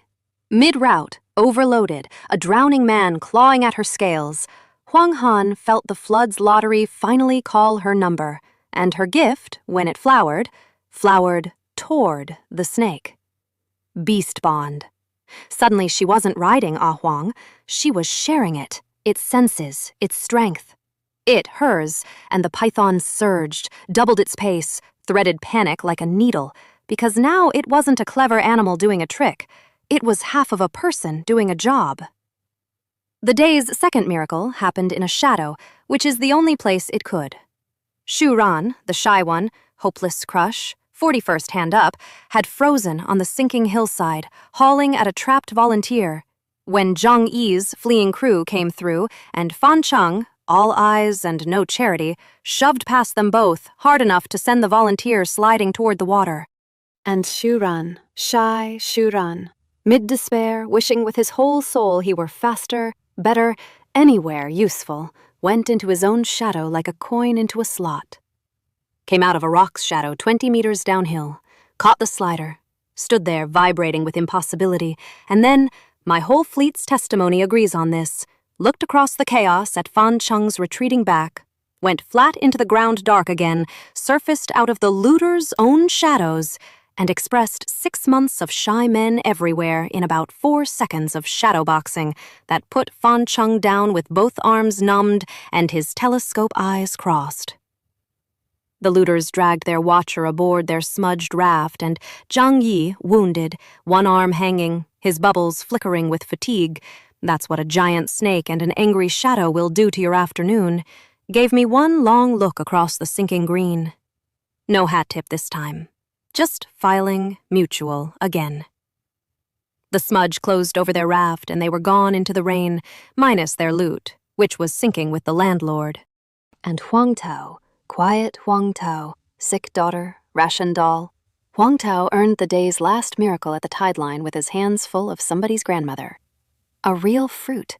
An actual, honest, glowing, mutated fruit, bobbing loose in the foam off some drowned bush at the shell's rim. The genuine article in a sea of the mirage, and I watched. I will testify before any court of the flood that the man with the dying child looked at that fruit for 1 entire second and gave it to the person next to him, to Liu Jie. Ruined knuckles, drained gray by barnacles, shaking on the ice pier. He didn't know her name. He pressed the fruit into her broken hands, said, in my fleet's hearing, "You first, kid, you're worse." And the flood's lottery, which I'd have sworn had no auditors, paid him on the spot. His blood answered right there, fruitless, unprompted, the way it answers maybe 1 soul in 10,000. Warmth. Healing. Huang Tao's awakening was mending, a gift that knit wounds under his palms, and if you want the flood in one image, take that one. the man who gave the cure away and became one. The turtle went down whole, an island exhaling itself into the gray, meadows and bones and dead barnacles and all, and the wave of its going rocked our lashed rafts like a scolding. And then there was just rain and open water. My people hauling each other over the rails, coughing, sobbing, counting. The count. I owe you the count. 22 people did not come back off that island. 22.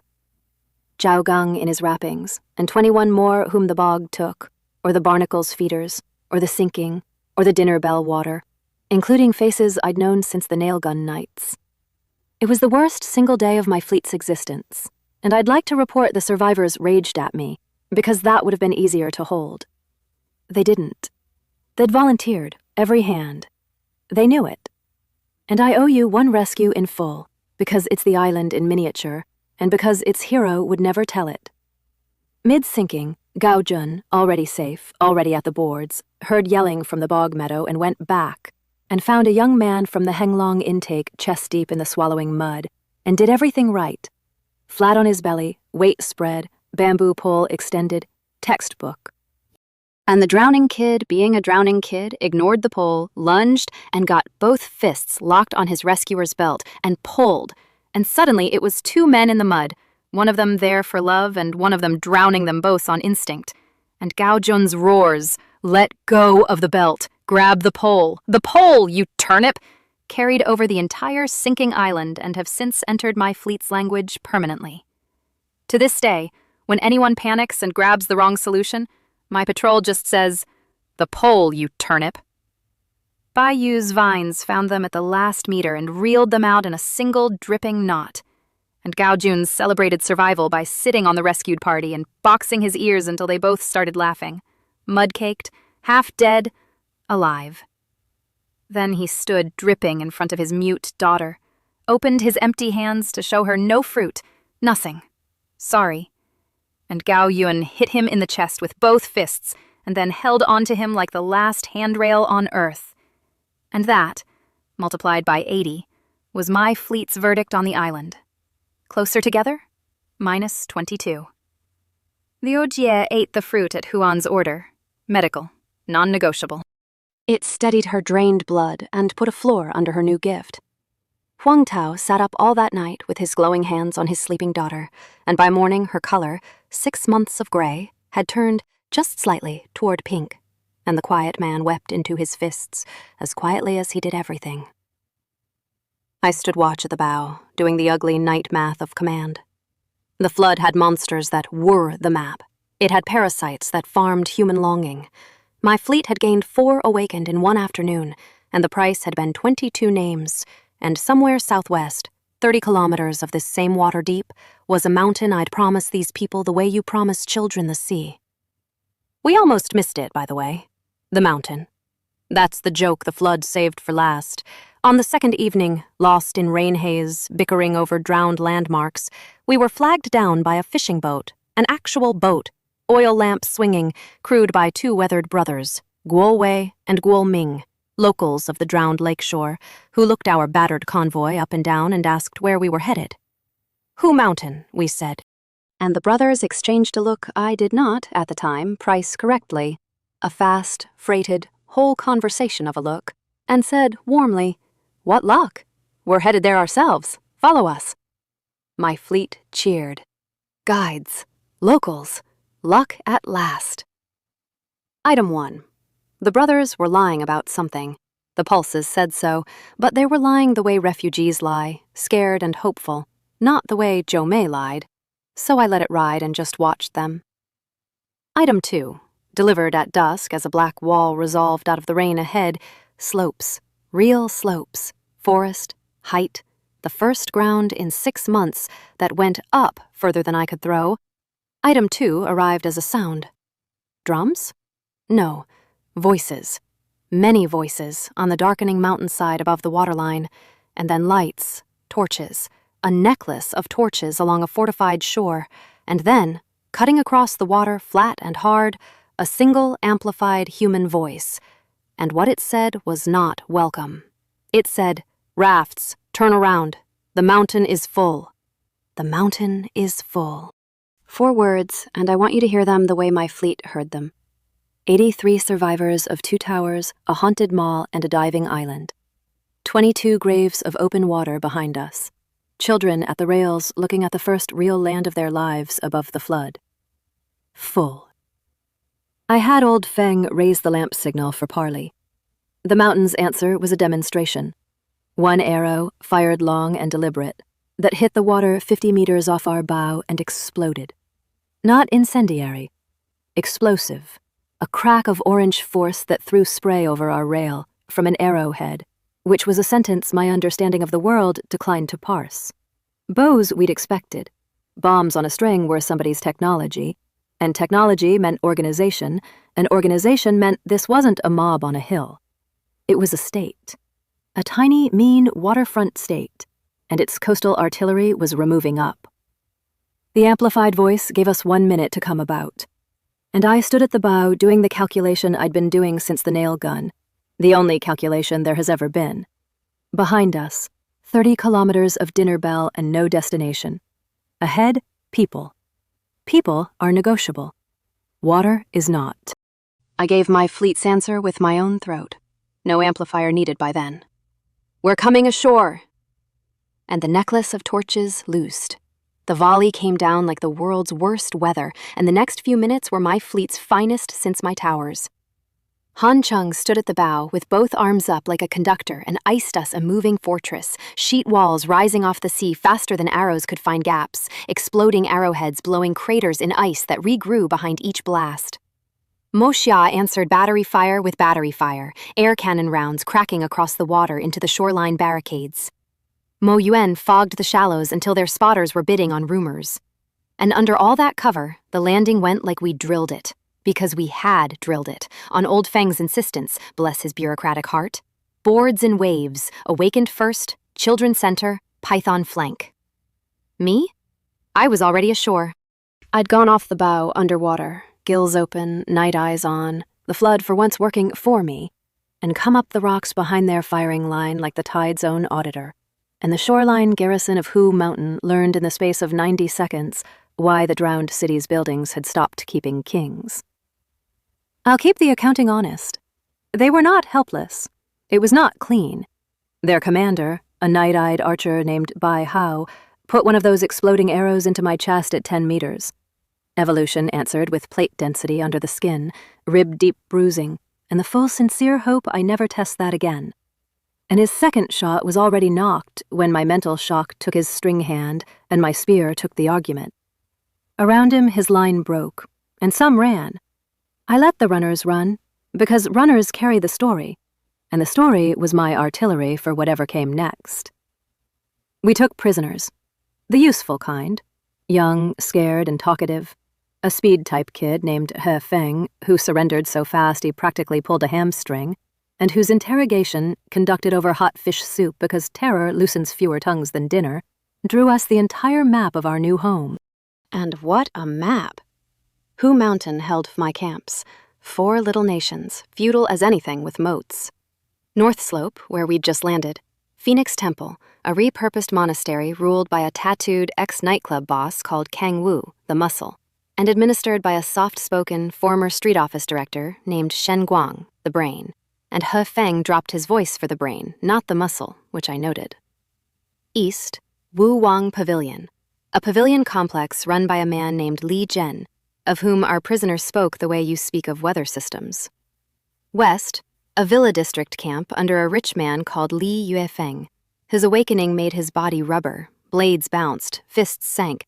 Fire was his only correspondence. South, the largest and worst, a mining district camp under a fire-fisted tyrant named Gao Hu, who worked prisoners in tunnels and whom even the other camp's bandits mentioned quietly. And 2 more items from the soup interrogation, both of which rearranged my planning at the root. Item: the exploding arrows were runes, patterns, carved into the pale humming stones we've been collecting since the frogmen, that turned a stone's stored power into effect. Carve the pattern, load the stone, boom. A technology. Learnable.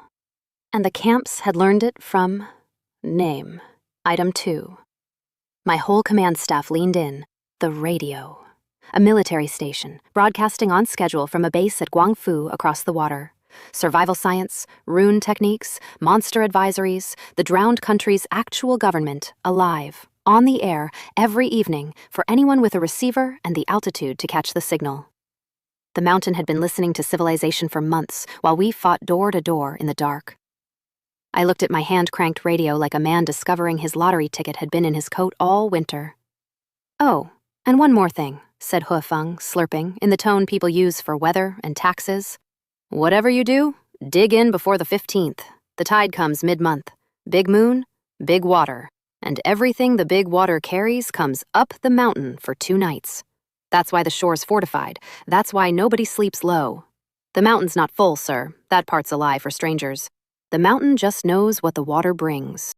We marched inland by torchlight, the whole fleet in column, up a pilgrim path between black trees that didn't end at the waterline, up, genuinely up, my legs confused and delighted by gradient.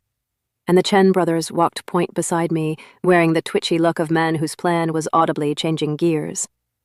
I let them stew, because halfway up the path, Phoenix Temple came down to meet us. Torches again. 40 armed silhouettes across the path, and out front, shirtless in the rain out of pure managerial theater, a slab of a man covered in tattoos, dragons, tigers, carp, a whole drowned zodiac inked shoulder to wrist, with a gold chain and a smile of professional welcome. Kang Wu. And at his shoulder, dry under an umbrella held by an aide, a soft, apologetic, bespectacled presence, introducing itself as Director Shen Guang. So sorry for the misunderstanding at the shore, hoping cooler heads, etc., with a pulse, I noted, as flat and smooth as a frozen pond. Not one flicker. The most controlled liar I'd met since the flood began. And I'd just buried the previous champion. Kang Wu's offer had the elegance of a toll both. Newcomers were welcome on his mountain, his, twice in one sentence, for a deposition fee. Half. Half my supplies, half our tools, and a tithe on catch going forward, in exchange for a nice strip of shoreline our own dead had bled on an hour earlier. I made a counter-offer. Single combat. Him and me. Path cleared. Winner writes the terms. And the tattooed man looked me up and down, a wet, unremarkable refugee with a spear, and laughed from the belly, and agreed. His whole line laughed with him, and behind me my fleet did not laugh at all, which in hindsight was the only scouting report Phoenix Temple ever needed and completely failed to read. The duel deserves its space, because Kang Wu, alone of everyone since Guoyong, gave me a genuinely new problem. His awakening was the tattoos. Spirit ink. The beasts on his skin came off it, made flesh from stored power. A white tiger first, peeling off his forearm into 300 kilos of muscle and December-colored murder. Then, when I broke that against a pine tree, extra arms off his ribs to grapple with. And finally, when I stood on his grappling arms and asked if he had anything with wings, the centerpiece, the dragon. Off his back in a flood of blue-black light, a serpent the length of my raft with a voice like landslides, and I want to record the moment honestly, because 83 people behind me made one single sound, and the sound was despair. A dragon, on night 1 of our new home. Here's what my sense read under the light show, though, and what I want you to hold on to every time this drowned world produces a miracle. The dragon's pulse and Kang Wu's pulse were the same pulse. One battery. All theater runs off the wall socket. The beasts weren't allies, they were bills, and every second the dragon existed, somewhere behind the light, a nightclub owner's spirit account was hemorrhaging. So I didn't fight the dragon. I audited it. Muscle burst, dodge, tank, dodge. The coils hammering the path, trees snapping, my fleet screaming, while my mental shocks went past the beast entirely, again and again, into the little tattooed man standing so carefully still at the light's edge. Shock, shock, shock. And on the 4th, the account hit 0. The dragon unraveled mid-strike into blue-black ribbons. The ribbons snapped back onto their owner's skin like a tape measure retracting, and Kang Wu sat down in the mud with his nose bleeding and his zodiac spent, and found my spear point arriving at his collarbone at the end of its long, patient layaway. His line didn't move. 40 men, and not one boot shifted, because their king was on the ground under a stranger's spear, and their actual government, and I watched it happen, their actual government stepped forward, umbrella and all. Shen Guang, still apologizing, now to me. Such a display, such vigor. Clearly the mountain had room after all. Clearly there'd been a failure of hospitality, entirely his own, and might he propose, between reasonable men, a settlement? And here the night got more dangerous than the dragon, because the settlement was good. A site, he said. The old fire reservoir, a concrete platform on the mid-slope, spring-fed cistern, defensible, unclaimed, ours free and clear. Plus rune technique documents, the exploding arrowhead science, as a neighborly gift. In exchange, peace, and my fleet's remarkable talents on friendly terms with Phoenix Temple. Every word pinged true on my polygraph. That's what unsettled me. Flat pond, true words, generous terms, from the brain of a camp whose muscle I'd just repossessed in public. Nobody gives away good land at spear point out of embarrassment. I took the deal, because my people were dropping where they stood, and the tide had a date. I filed Shen Guang under the heading I reserve for the very few. Smarter than he's showing. Watch the other hand. Spoiler, since you've walked this far with me, the reservoir was real, the spring was real, the documents were real garbage, and the gift had a hook in it long enough to fish for a war. But that discovery was days away. That night, we only knew we had land, and one more introduction to survive before we reached it. The path to the reservoir crossed high forest, old growth, dark and mid-column, mid-march, every torch in my fleet guttered in a wind that wasn't wind. My sense hit something moving parallel to us among the trees, vast, unhurried, vast, a pulse like a slow ocean, and through a gap in the canopy, against the storm-lit sky, we saw it cross a ridge 200 meters upslope. A spider. I'm sorry, there's no softer noun. A spider the size of a 4-story villa, black-furred, moving through the treetops with a delicacy that was somehow the worst part. Each footfall placed like a chess piece, utterly indifferent to the 83 dinners holding their breath below. It passed. It was so large, it simply didn't register us as a category. Nobody spoke for a full minute. Then He Feng, our prisoner-turned-guide, said conversationally, "Oh, him. He mostly stays up ridge." And my fleet of Meidu Garden finished its first day on Hu Mountain, understanding the terms of its new citizenship completely. We hadn't escaped the flood's food chain. We'd just climbed to a different shelf of it. The fire reservoir, by dawnlight, was better than Shen Guang had sold it, which, I reminded my exhausted command staff, was itself a clue. A concrete apron half the size of a football pitch, a covered cistern already brimming with sweet mountain spring melt, a road below, and behind it all a sheer rock face with a deep concave fold in it, like a half-closed book, a wall the mountain itself had pre-built for us. Old Feng stood on my apron at sunrise doing slow circles with his mouth open, and Gu Bo was sketching load diagrams in the mud with a stick before anyone had eaten. Land does something to builders. I'd been leading refugees for 2 days of ocean. I woke up that first mountain morning leading a construction firm. The build went up at a pace that frightened even me, because for the first time since the rain started, every gift in my fleet was pulling the same direction. Gu Bo and Old Feng designed a stilt house against the rockfold, a bamboo tenement, floor on floor, braced into drilled stone, and the bamboo itself was a discovery worth a paragraph. The groves around the reservoir grew a mutated strain, green shading into deep red, and the red stuff tested harder than construction steel while cutting like wood under Huan's sharpness blessing. The good doctor spent day 1 walking the timber line, touching axes and saws like a bishop confirming teenagers, and lumber that would have taken a village a month came down and got dressed in an afternoon. But bamboo burns and monsters climb, so the real home went into the mountain, and the method deserves its inventor's name. Liu Jie, resonance in her knuckles now, walking proof that Greeth retrains as physics, could crack rock with a touch. But it was slow, surgical. It was Han Chung who industrialized it, or rather Han Chung plus a physics lecture he half remembered. Build a bonfire against the rock face, let it roar an hour, then hit the hot stone with frost. Thermal shock. The rock face spalled off in plates you could peel like a boiled egg. Liu Jie's resonance found every weakened seam. Chenlong hauled spoil like a granite forklift, and the mountain opened for us at meters per day. Within the week, we had a cave system behind my stilt house, dormitories, a clinic.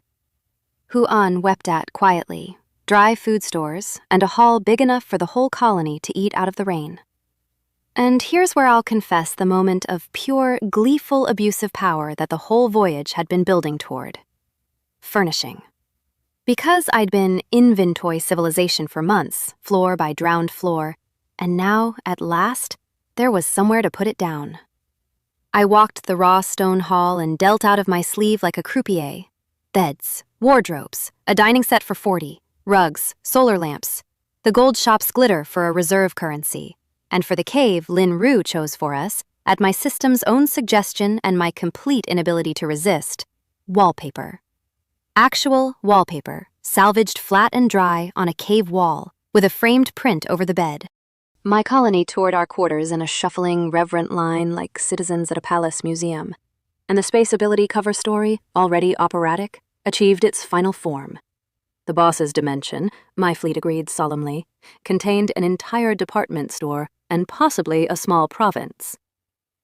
I ran my colony the only way I know, which is, nobody works for me, everybody trades with me. Posted rates in my eating hall, day 1. Fish and game bought live, always, any hour. My barrels went into a cistern-fed pond. And my ding economy reopened for business at mountain scale. Services priced and free-floating. Huan's edge blessing at a fee.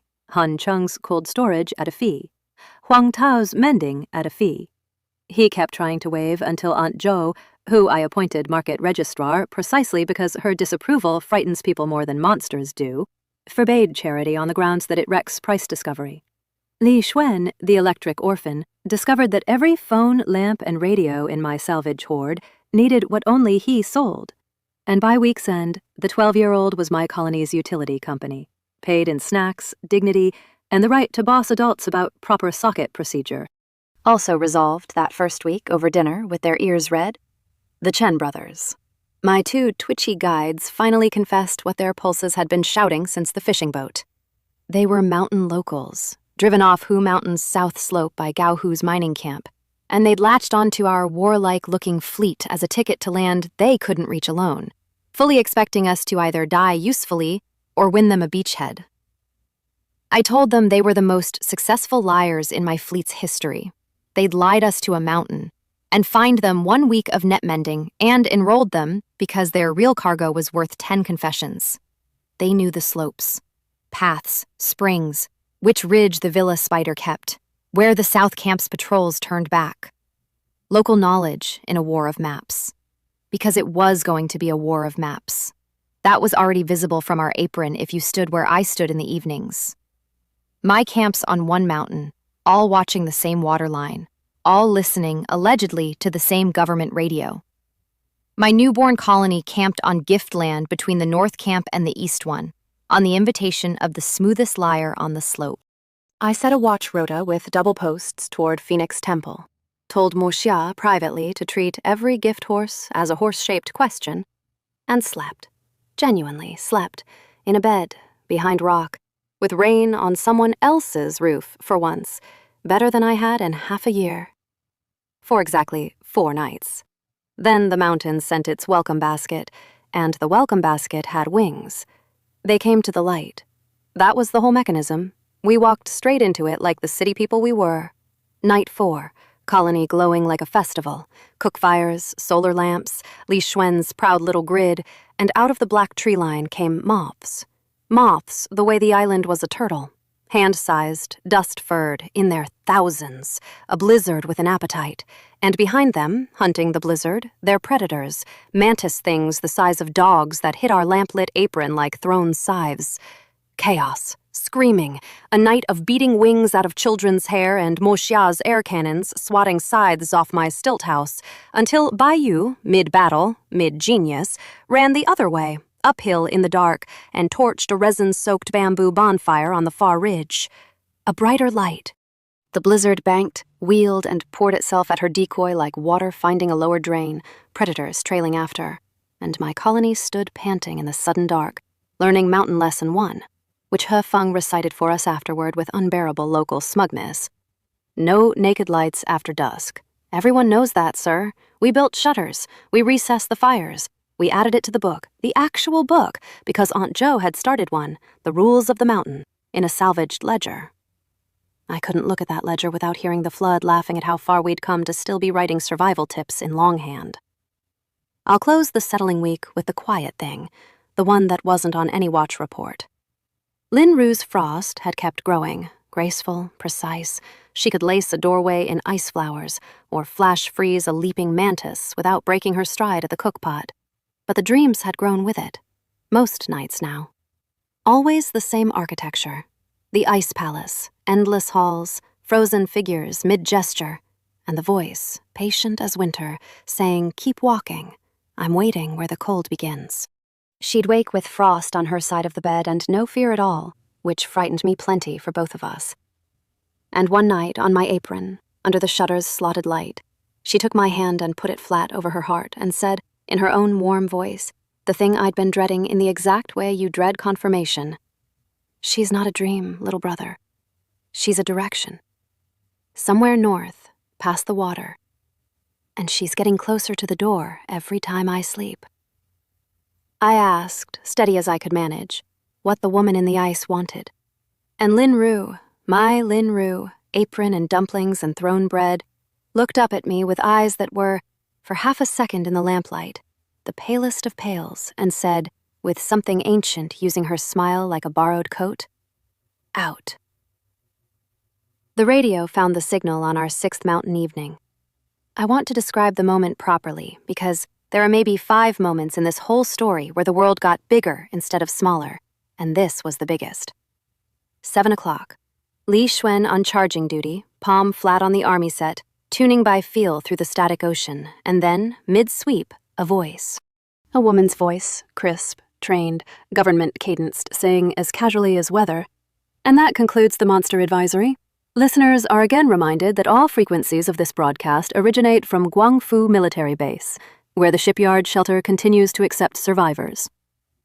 The eating hall went silent, the way a hall goes silent when 300 people stop breathing at once.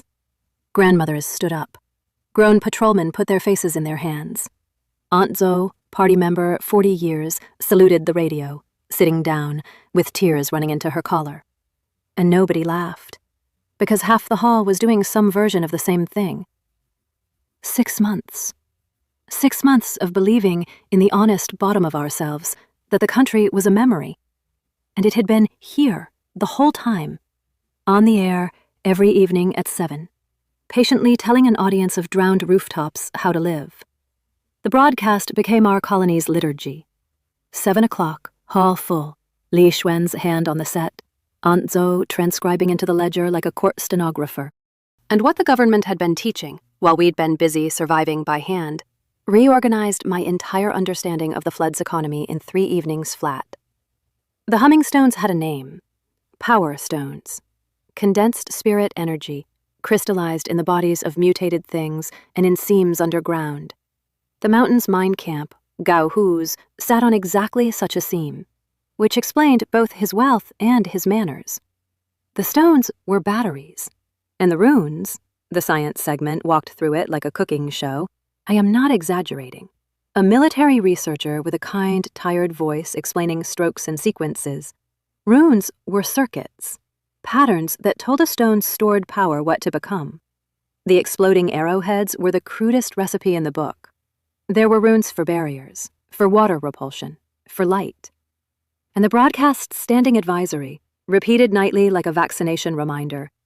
Any survivor with strong spirit perception should attempt runecraft, as blades and bullets increasingly do not suffice. Strong spirit perception. The hall, all 300 of it, rotated slowly and looked at me. My first 11 attempts at rune carving are preserved in colony legend as the week the boss invented new compound swearing. It's precision work. The pattern lives in tolerances finer than a hair, carved freehand into a stone that punishes error by detonating the work. My hands, wonderful hands, hands that had crushed dragons' billing departments, were built for demolition, not calligraphy. 11 stones, 11 little failures, 2 of them energetic enough to redecorate my workshop cave. And on the 12th attempt, evolution, my quiet, patient, bone-deep cheat, got tired of watching me suffer. My hands changed. I felt it happen mid-stroke, the same warm rewriting that had built my gills. Tremor damping out of the tendons, fingertips waking up with sensitivity I'd never owned, my grip recalibrating from sledgehammer to scalpel between one breath and the next. The body that adapts had decided fine motor control was now a survival trait. The 12th stone took the pattern like it had been waiting for it, drank a whisper of my spirit to prime, and lit, soft and steady, a carved pebble humming with purpose in my rebuilt hands.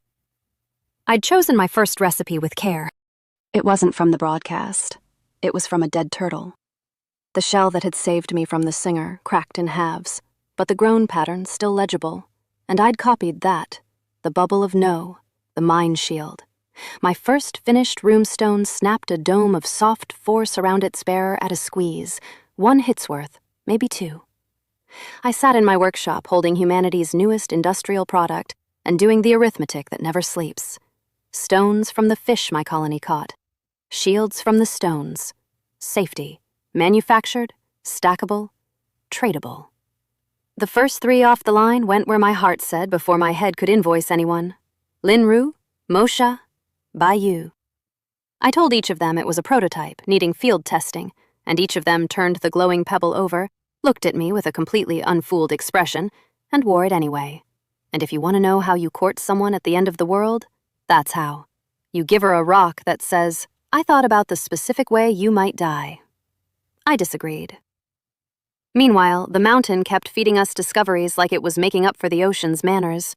The reservoir's boggy overflow meadow turned out to be full of wild taro, fat, happy, mutated taro, tubers the size of footballs, spotted by Aunt Zoe, verified by Huan, and taste-tested by me before anyone could argue about food chain of command, because some privileges of rank are non-negotiable. Starch.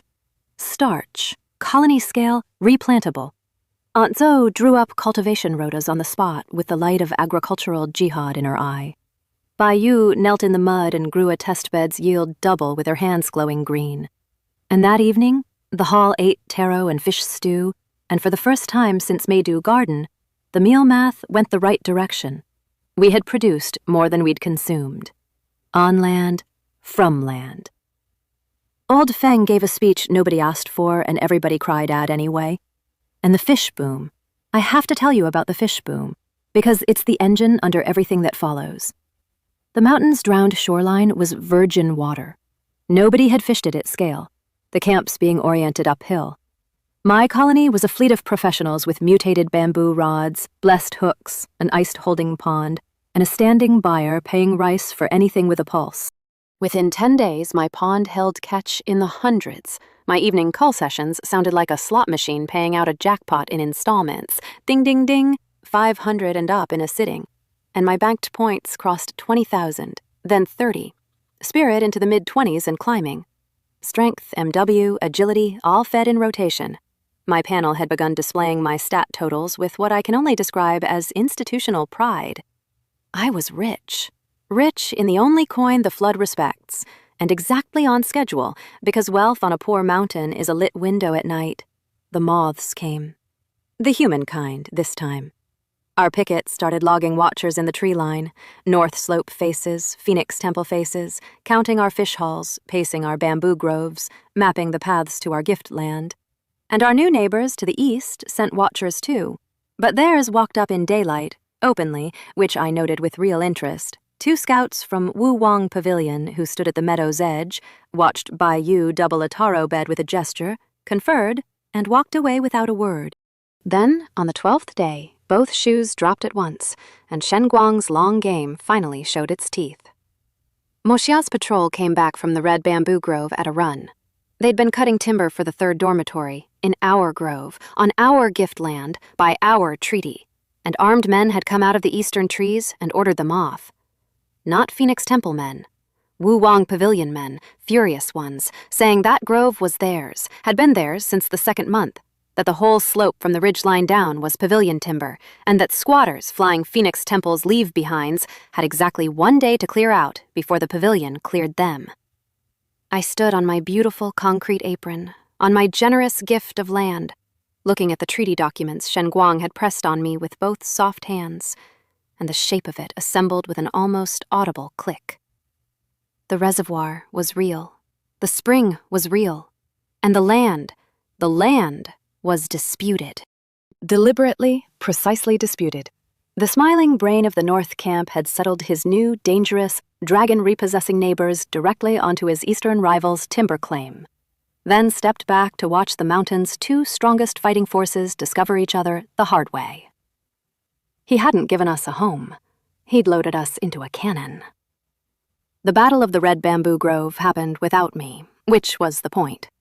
Whoever wrote the day's script, and the script had Shen Guang's flat pond fingerprints all over it, had timed the pavilion's ultimatum for the one afternoon my colony's boss was away, deep in the drowned shoreline, harvesting stones off the fishing grounds with his gills out. By the time a runner reached the waterline and eyes surfaced to the news, my people had already been in the grove for an hour. I'm going to tell their hour first, the way I heard it, because my people fought 3 of the mountain's named champions to protect a timber claim. They deserve the telling. Mo Xia led. Of course she led. Patience was never on her stat sheet, with Han Chung and Wen Ting and a cutting crew, intending to finish the dormitory quota and let the ownership question wait for me. The pavilion had other plans and better scouts. What came out of the eastern trees was a delegation built for a demonstration, 12 armed regulars, and at their front, 3 awakened, who introduced themselves with the relaxed economy of people who'd never needed to twice. Cao Sheng, a wiry, grinning man who stood on the earth the way other people stand in doorways, his gift was the ground itself, tunneling through soil like water, dragging the unwary down to their waists with a grip like setting concrete. A tower of a man called Xia Lei, who didn't bother introducing his gift, just let it introduce him, skin to bronze, a metal man, sword-proof, and, as Mo Xia discovered with her opening air cannon, which rang him like a temple bell and moved him 1 polite step, very nearly cannon-proof. And a smiling woman named Qin Shui, who was the actual problem, because her gift was illusion, spirit-woven. She didn't advertise it.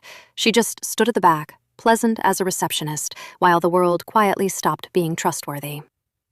My 3 gave better than anyone on that mountain had a right to expect. Han Chung iced the topsoil the moment Cao Sheng submerged, froze the earth swimmer's whole medium solid, and the grin came up out of the ground attached to a man suddenly doing the backstroke in concrete. Wen Ting's maze caught the bronze man mid-charge and sent him wading through corridors of remembered gymnasium, swinging at coat racks. For 2 full minutes, the grove was a coin toss. Then Qin Shui stopped being polite, and the world came apart at the seams. Mo Xia's whole visual field folded into a corridor from Building 76 that wasn't there. Han Chung iced a charging enemy who turned out to be empty rain. Wen Ting's maze met the illusionist's weave, and the 2 spirit crafts tangled like fishing lines in a current. And through the beautiful, disorienting wreckage of it walked Xia Lei, methodical as scaffolding, and collected my vanguard 1 armlock at a time. They were beaten. Beaten carefully, note, pinned, disarmed, sat in a row under guard with their bruises counted and nothing broken, which told me more about the pavilion than any treaty could. And that was the tableau I arrived to at a dead sprint. My 3 champions on their knees in the sawdust, a dozen crossbows, 3 relaxed monsters, and at the tree line, watching everything from a camp chair with a thermos, a broad-shouldered man of about 40 who hadn't lifted a finger in the entire engagement. I introduce him now the way the mountain introduced him to me, as a feeling. My sense, my beautiful no-blind spot sense that had graded every pulse from Jian's to the dragons, brushed across the man in the camp chair and came back with a reading I'd genuinely never taken before. Not big, the way the turtle was big. Dense. A pulse like a hammer wrapped in a heartbeat, a bloodstream that thundered at rest. A body that my instruments filed, after a confused pause, under load-bearing. Li Zhen, Lord of Wu Wang Pavilion. He capped his thermos, stood, waved his 3 champions back without a word, and walked out into the sawdust, rolling up his sleeves. And the first thing the strongest man on Hu Mountain ever said to me was, with unmistakable, boyish, absolutely sincere delight, "You're the one who unplugged Kong Wu's dragon. I've been hoping you'd do something like this for days." What followed was not a duel for territory. I understood that inside the first exchange. It rearranged everything I thought I knew about the day, the grove, and the man. It was an exam. We hit each other. I'm compressing a fight the mountain still sings about, but at its core it was that simple, that biblical. No gifts at first, no theater, just 2 heavyweights testing chassis. My muscle-burst cross, the punch that had folded a dragon's business plan, landed flush and moved him 3 steps. He rolled with it in some way my kinesthetics couldn't parse, bleeding force out through his stance into the ground like a lightning rod. His counter, a short hooking body blow thrown with no wind-up at all, lifted me off the earth and taught me what my ribs were for. The man's gift, Hefeng had whispered, was blood and flesh, a body that grew, that healed, that compounded. Every injury repaid with interest, every year of training banked at flood mutation rates. But the gift was maybe a third of him. The rest was craft, 40 years of martial obsession, footwork like grammar, force flowing through his frame the way current flows through Li Xuan. I fought him with everything except the 2 cards at the bottom of my deck. He peeled my arsenal apart, layer by layer, like a delighted examiner. Muscle burst, absorbed, grated, good power, wasteful angles. Telekinetic debris, swatted, graded, clever, predictable rhythm. And when I finally reached for the crown jewel and hit him with a full mental shock, the hammer that had dropped every awakened it ever touched, Legion's head rocked back. His nose bled one bright line. He shook it off, blood and flesh vitality flooding the wound in his mind like sandbags into a levee. He wiped his lip, looked at the red on his thumb, and grinned wider than any human being I'd met since the flood. "There it is," he said. "That's the one." Again. I declined to again. Instead, gasping, half-broken, one eye swelling, I did the thing that actually ended the Battle of the Red Bamboo Grove. I started laughing.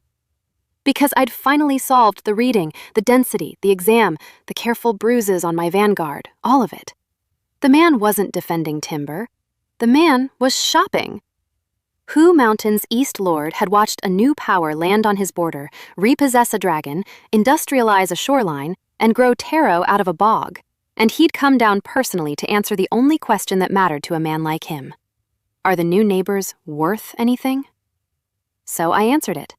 I stood up straight, spat, put my guard down entirely, and offered him the thing no fist on that mountain could. Arithmetic. "Your grove," I said. "Your claim's real, ours was a con. We both know who wrote it. So here's my counter. Timber rights shared. My colony buys with fish, taro, and manufactured runestones." And I pulled out my mind shield pebble and tossed it to him, and watched the strongest man on the mountain catch it, feel the hum, and go still. And in exchange, your pavilion gets first access to the only runesmith and the only surplus food economy on this slope. Fight me for a grove, and one of us is diminished. Trade with me, and in a year the 2 of us are the mountain. Li Jian looked at the pebble, looked at his 3 champions, at my 3 bruised ones, at the sawdust, at the rain.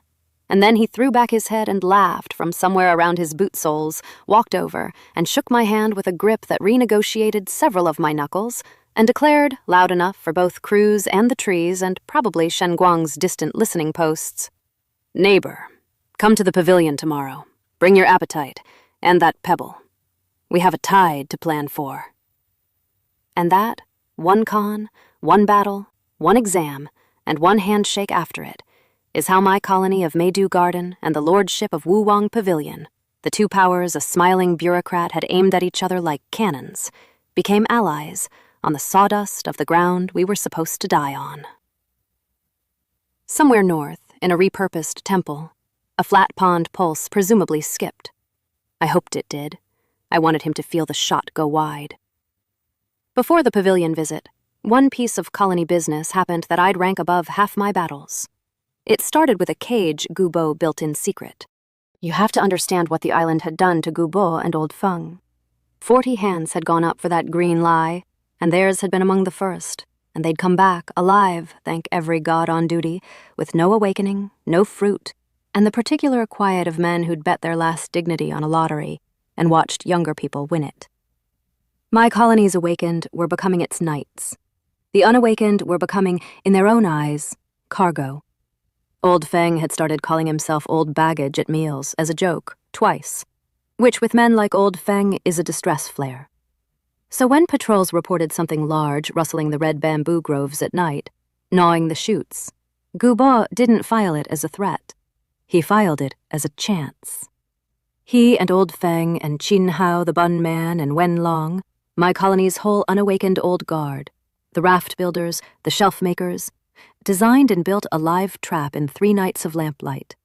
A beautiful drop cage of blessed bamboo, with a trigger Old Feng calibrated using his reading glasses and a protractor from some drowned school bag. Morning 4. The cage held a bamboo rat. I need you to recalibrate the words. A bamboo rat the size of a fat spaniel, round as a barrel, fur like a chestnut, sitting in the trap, eating the bait chute with both hands and no visible remorse whatsoever. Mutated, obviously, and the mutation had gone entirely into size and appetite. No venom, no armor, no malice, just kilograms of placid, self-assembling protein that thought our timber crop was a buffet. The old men brought it back to my apron like a captured banner, and I watched Gubo, a man who had knelt in barnacle field mud weeping for a fruit that didn't exist, stand in front of my colony and lay out, voice gaining size with every sentence, the whole vision. Breeding pens, bamboo fed, litters of 6, gestation short, the meat, Hu-an nodding along, clean and rich. Not a hunt, a herd. The mountain's first livestock, farmed by the people the flood's lottery had skipped, feeding the knights who protected them. My colony voted him the herdmaster title on the spot, and Old Feng his deputy. I watched 20 unawakened backs straighten in one assembly, and I'll say the quiet thing out loud just once. I can buy strength at 100 points a draw. I cannot buy that. Nothing in my panel sells a man his usefulness back. Gubo built his own, out of a cage and a rodent, and the day the flood finally recedes, I hope somebody builds statues of the ones who kept everyone fed. I hope the statues are holding protractors. The pavilion visit came the day after. I took a delegation built to say things without saying them. Mo Xia and Han Cheng, the vanguard they'd beaten, walking in unbowed. Bai Yu with a basket of impossible fresh vegetables, Hu-an for medicine talk, and Chun Long to stand next to Xia Lei so both camps could enjoy the sight of a granite man and a bronze man pretending not to size each other up. Which they did for 3 seconds before arm wrestling on a stump, twice, best of 3 going unresolved when the stump surrendered. Wu Wang Pavilion was what our colony would be in a year if we were lucky. Terraces cut into the east slope, log palisades, a working forge, orchards under bird nets, and people, 400 plus, who walked like citizens instead of survivors. Li Zhen toured me through all of it with a builder's pride, and then, in the pavilion hall over tea, gave me the strategic briefing that the mountain's radio never broadcast. The honest map of our neighbors. West Lord first, Li Yuefeng, the Villa District King. Wealthy before the flood, wealthier after. Gift of rubber, a body that swallowed impacts, shed blades, bounced cannon-grade blows. Li Zhen had fought him once to a mutual exhausted draw that had lasted, I quote, an embarrassing length of time. Like boxing a mattress that does finance. Verdict? Vain, cautious, no appetite for war, endless appetite for advantageous trade. Approachable, wallet first. South Lord, Gao Hu. And here Li Zhen's easy voice went flat for the first and only time that day. The mine camp. Biggest population. Because Gao Hu absorbed people. Refugee bands taken in whole. Then worked in the Power Stone tunnels under guard, fed exactly enough, worked exactly too hard. Fire gift, a strong one, and a temperament to match. The Chen brothers' band had fled him, others hadn't managed. The mountains' camps kept a cold peace with the mine because the mine sat on the one Power Stone seam, every camp's runestone economy, ours included, ultimately bought from Gao Hu's tunnels, at Gao Hu's prices, dug by Gao Hu's debtors. Li Zhen said quietly into his tea, "Some month, neighbor. That arrangement is going to need renegotiating. And I said, equally quietly, that I looked forward to reviewing the contract. We left it there. File it. That negotiation is a whole story of its own, and it's coming, but not tonight. Then the tide briefing, which Li Zhen conducted with a veteran's dispassion that scared me worse than shouting. Mid-month, every month, the flood rose, moon dragged, meters in a night, and with it came the tide beasts, deep things following the water up the slopes, a 2-night siege of the whole mountain's waterline. Every camp holed up. Every camp lost people anyway, the careless kind.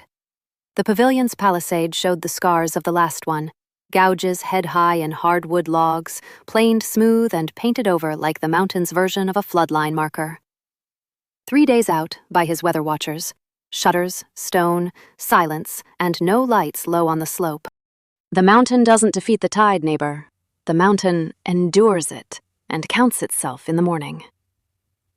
And because Li Zhen is Li Zhen, the briefing ended with show and tell that recalibrated my ceiling for what a human being is. He walked us to the forge yard, set his feet, breathed in a way I could hear his bloodstream approve of, and hit a boulder, granite, knee-high to Chen Long, with his bare fist, and the boulder didn't crack. It detonated. Outward, in gravel and thunder, like a quarry charge. "Explosive fist," he said, shaking stone dust off his knuckles, pleased as a schoolboy. His own invention, blood and flesh vitality, compressed by that impossible body control into one point of skin at one instant of contact. No stone, no rune. He'd heard the radio describe rune circuits and thought, I'm quoting the strongest man on the mountain verbatim, delight intact. Why carve the pattern in a rock when you can be the rock? Hu An, a medical man, made a small noise and sat down on an anvil. I applauded, sincerely, while privately noting for my own files that my new ally could, if relations ever truly soured, punch my mountain into a different mountain. The pact we signed that afternoon, Aunt Jo drafted it. The pavilion's quartermaster read it twice and said with respect, "Who are you people?" Traded our fish, taro, and runestones against their timber rights, forge time, and tide intelligence, and established the thing I'd been building towards since the first bun. A market. A joint trading ground at the Boundary Meadow, monthly, open to any camp's civilians, no weapons past the rope. Commerce as armor. It's harder to raid the town where your kids buy candied taro. Li Zhen grasped the whole design in about 4 seconds and grinned at me sideways. You conquer sideways, neighbor. Like Ivy. I told him I'd been called worse by better, and Shen Guang had called me a valued partner, so at least Ivy was honest. We hosted the return feast at our apron 2 nights before the tide, and I'll close this stretch of the story there, because it's the last unbroken good evening of it. It deserves the space. Grilled fish, Lin Ru commanding 6 cook fires like an admiral. Taro 3 ways. Pavilion honey against our chili sauce. Lao Ganma's drowned world debut in East Slope society. And Chalet, bronze man, tide veteran, wept openly at his first spoonful, which the treaty record does not mention, and I hereby preserve. Li Xuan ran lamps off his palms, while old Sha, yes, he'd made the trip, no force on the mountain could have prevented it, provided golden ambient sparkle above the tables and told fortunes of shameless, uniform prosperity.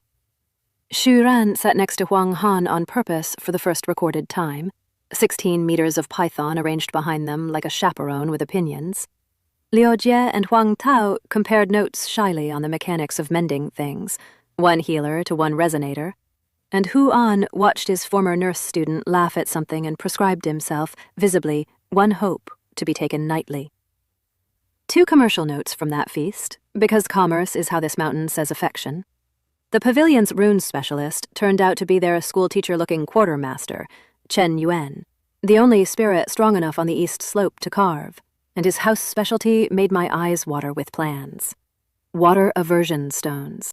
Runes that pushed the flood itself away, a bubble of dry in the wet world, the pavilion's crown technology used for their diving salvage.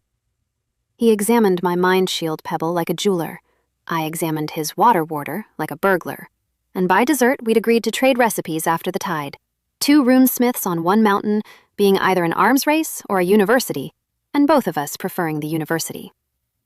And Li Jin himself concluded the evening's diplomacy by trying to be subtle, which the strongest man on the mountain does approximately as well as the python does. He'd eaten his grilled fish down to the pattern on the plate, gone quiet, circled the cook fires twice, and finally sidled up to me. Sidled, a man who detonates boulders, to ask, elaborately casual, what exactly the red seasoning had been. The chili sauce. Lao Ganma, the lottery's first ever prize, the apocalypse's opening joke. His wife, he explained, gruff and pink, had been southern-born. 6 months of unseasoned fish had been, for her, its own small flood. I traded him 2 jars for 2 water aversion stones on the spot, the most lopsided deal in mountain history, in whichever direction you count it, and watched the East Lord walk his loot home cradled in one arm like a sleeping child. The universe pays out in condiments. It just took the universe half a year to find someone who'd pay market rate. And late, when the fires were coals, Li Jin found me at my apron's edge, away from the light, both of us looking downslope at the drowned world glittering flat and black to the horizon. "Your smiling neighbor," he said, meaning the north, meaning Shenguang, "will not stop because you dodged 1 cannon." "I know," I said. "And the water," he said, "will not stop because you climbed 1 mountain." "I know that too." He nodded and clapped my shoulder with the hand that detonates granite, gently, the way strong men are gentle, and said the sentence I'd cross the whole flood again to have earned. "Then it's good, neighbor, that none of us is enduring it alone anymore." The last 2 days before the tide, my colony worked like a hart before a race. I want to walk you through the preparations properly, because this is what we'd become, and the becoming is the whole story. Day 1. Stone. Liu Jie and Han Cheng's rock-peeling crews stopped expanding the caves and started sealing them. Every dormitory mouth fitted with a rolling slab door, quarried whole, balanced on greased bamboo rollers so that Aunt Jo, 71 kilos of party discipline, could close one alone, which she tested personally, twice, with a stopwatch. Shutters went over every window slot. Li Xuan's grid got buried in conduit. The stilt house, our beautiful bamboo tenement, we stripped of everything movable, because Li Jun's briefing had been specific. The tide beasts take the outer works first, every time. Plan to rebuild the porch. Keep the house. Day 2. Food and water, and the pleasure of watching 6 months of doctrine pay off at once. The cistern topped and sealed.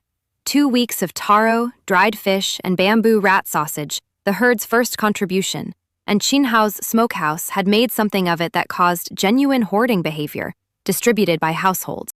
My inventory swallowed the surplus and the irreplaceables, seed taro, the medical stores, the radio, the gold, 1 wallpapered painting from a cave bedroom because Lin Ru asked, and I have exactly 1 price, and she knows it. The fishing fleet came up the slope, boards and rafts and all, into the sleeve. My colony had drilled the retreat twice. The real thing went smoother than either drill, which old Feng recorded in the ledger with 4 exclamation marks, an unprecedented expenditure. And that evening, the government radio, as if it had been watching us prepare, 7 o'clock liturgy, hall full and shuttered, broadcast its pre-tide special, Rune segment. The tired, kind scientist again, and the recipe this time was a defensive circuit, a barrier anchor for shelter mouths, twice the pattern complexity of anything I'd carved. I transcribed with my evolved hands steady on the pen and my heart doing sums. 3 days ago, I couldn't have attempted it. Tonight, I sat in my workshop until the small hours, spent 11 stones. Some traditions you keep. And at attempt 12, right on brand, a barrier rune took hold in a power stone the size of a duck exit, and hummed. I walked out and set it in the carved socket above the main cave door, where the whole colony would file past it. Our first industrial fortification glowing faint and steady, a porch light against the abyss. I did one more thing that night, in the ledger of things I do alone. I opened my panel and spent 31,000 banked points, the fish boom's whole treasury, fed into targeted draws in one long session. Spirit past 30, strength brushing the ceiling where muscle burst starts to frighten me. physique to where cold and venom read as weather, agility to where the mountain slopes feel like level ground. My panel chimed its little chimes. My body drank its purchased months of other creatures' lives. I sat afterward in the dark of my beautiful, wallpapered cave, feeling the new weight of myself, and had the honest thought I'd been avoiding since the nail gun. Somewhere in the last half year, the man paying the mortgage had died, and the thing that survived him was this: a sovereign of 300 souls with a spear rack by his bed, a currency in his skull, and a body the flood itself had been drafted into building. I checked the thought for regret. Found none.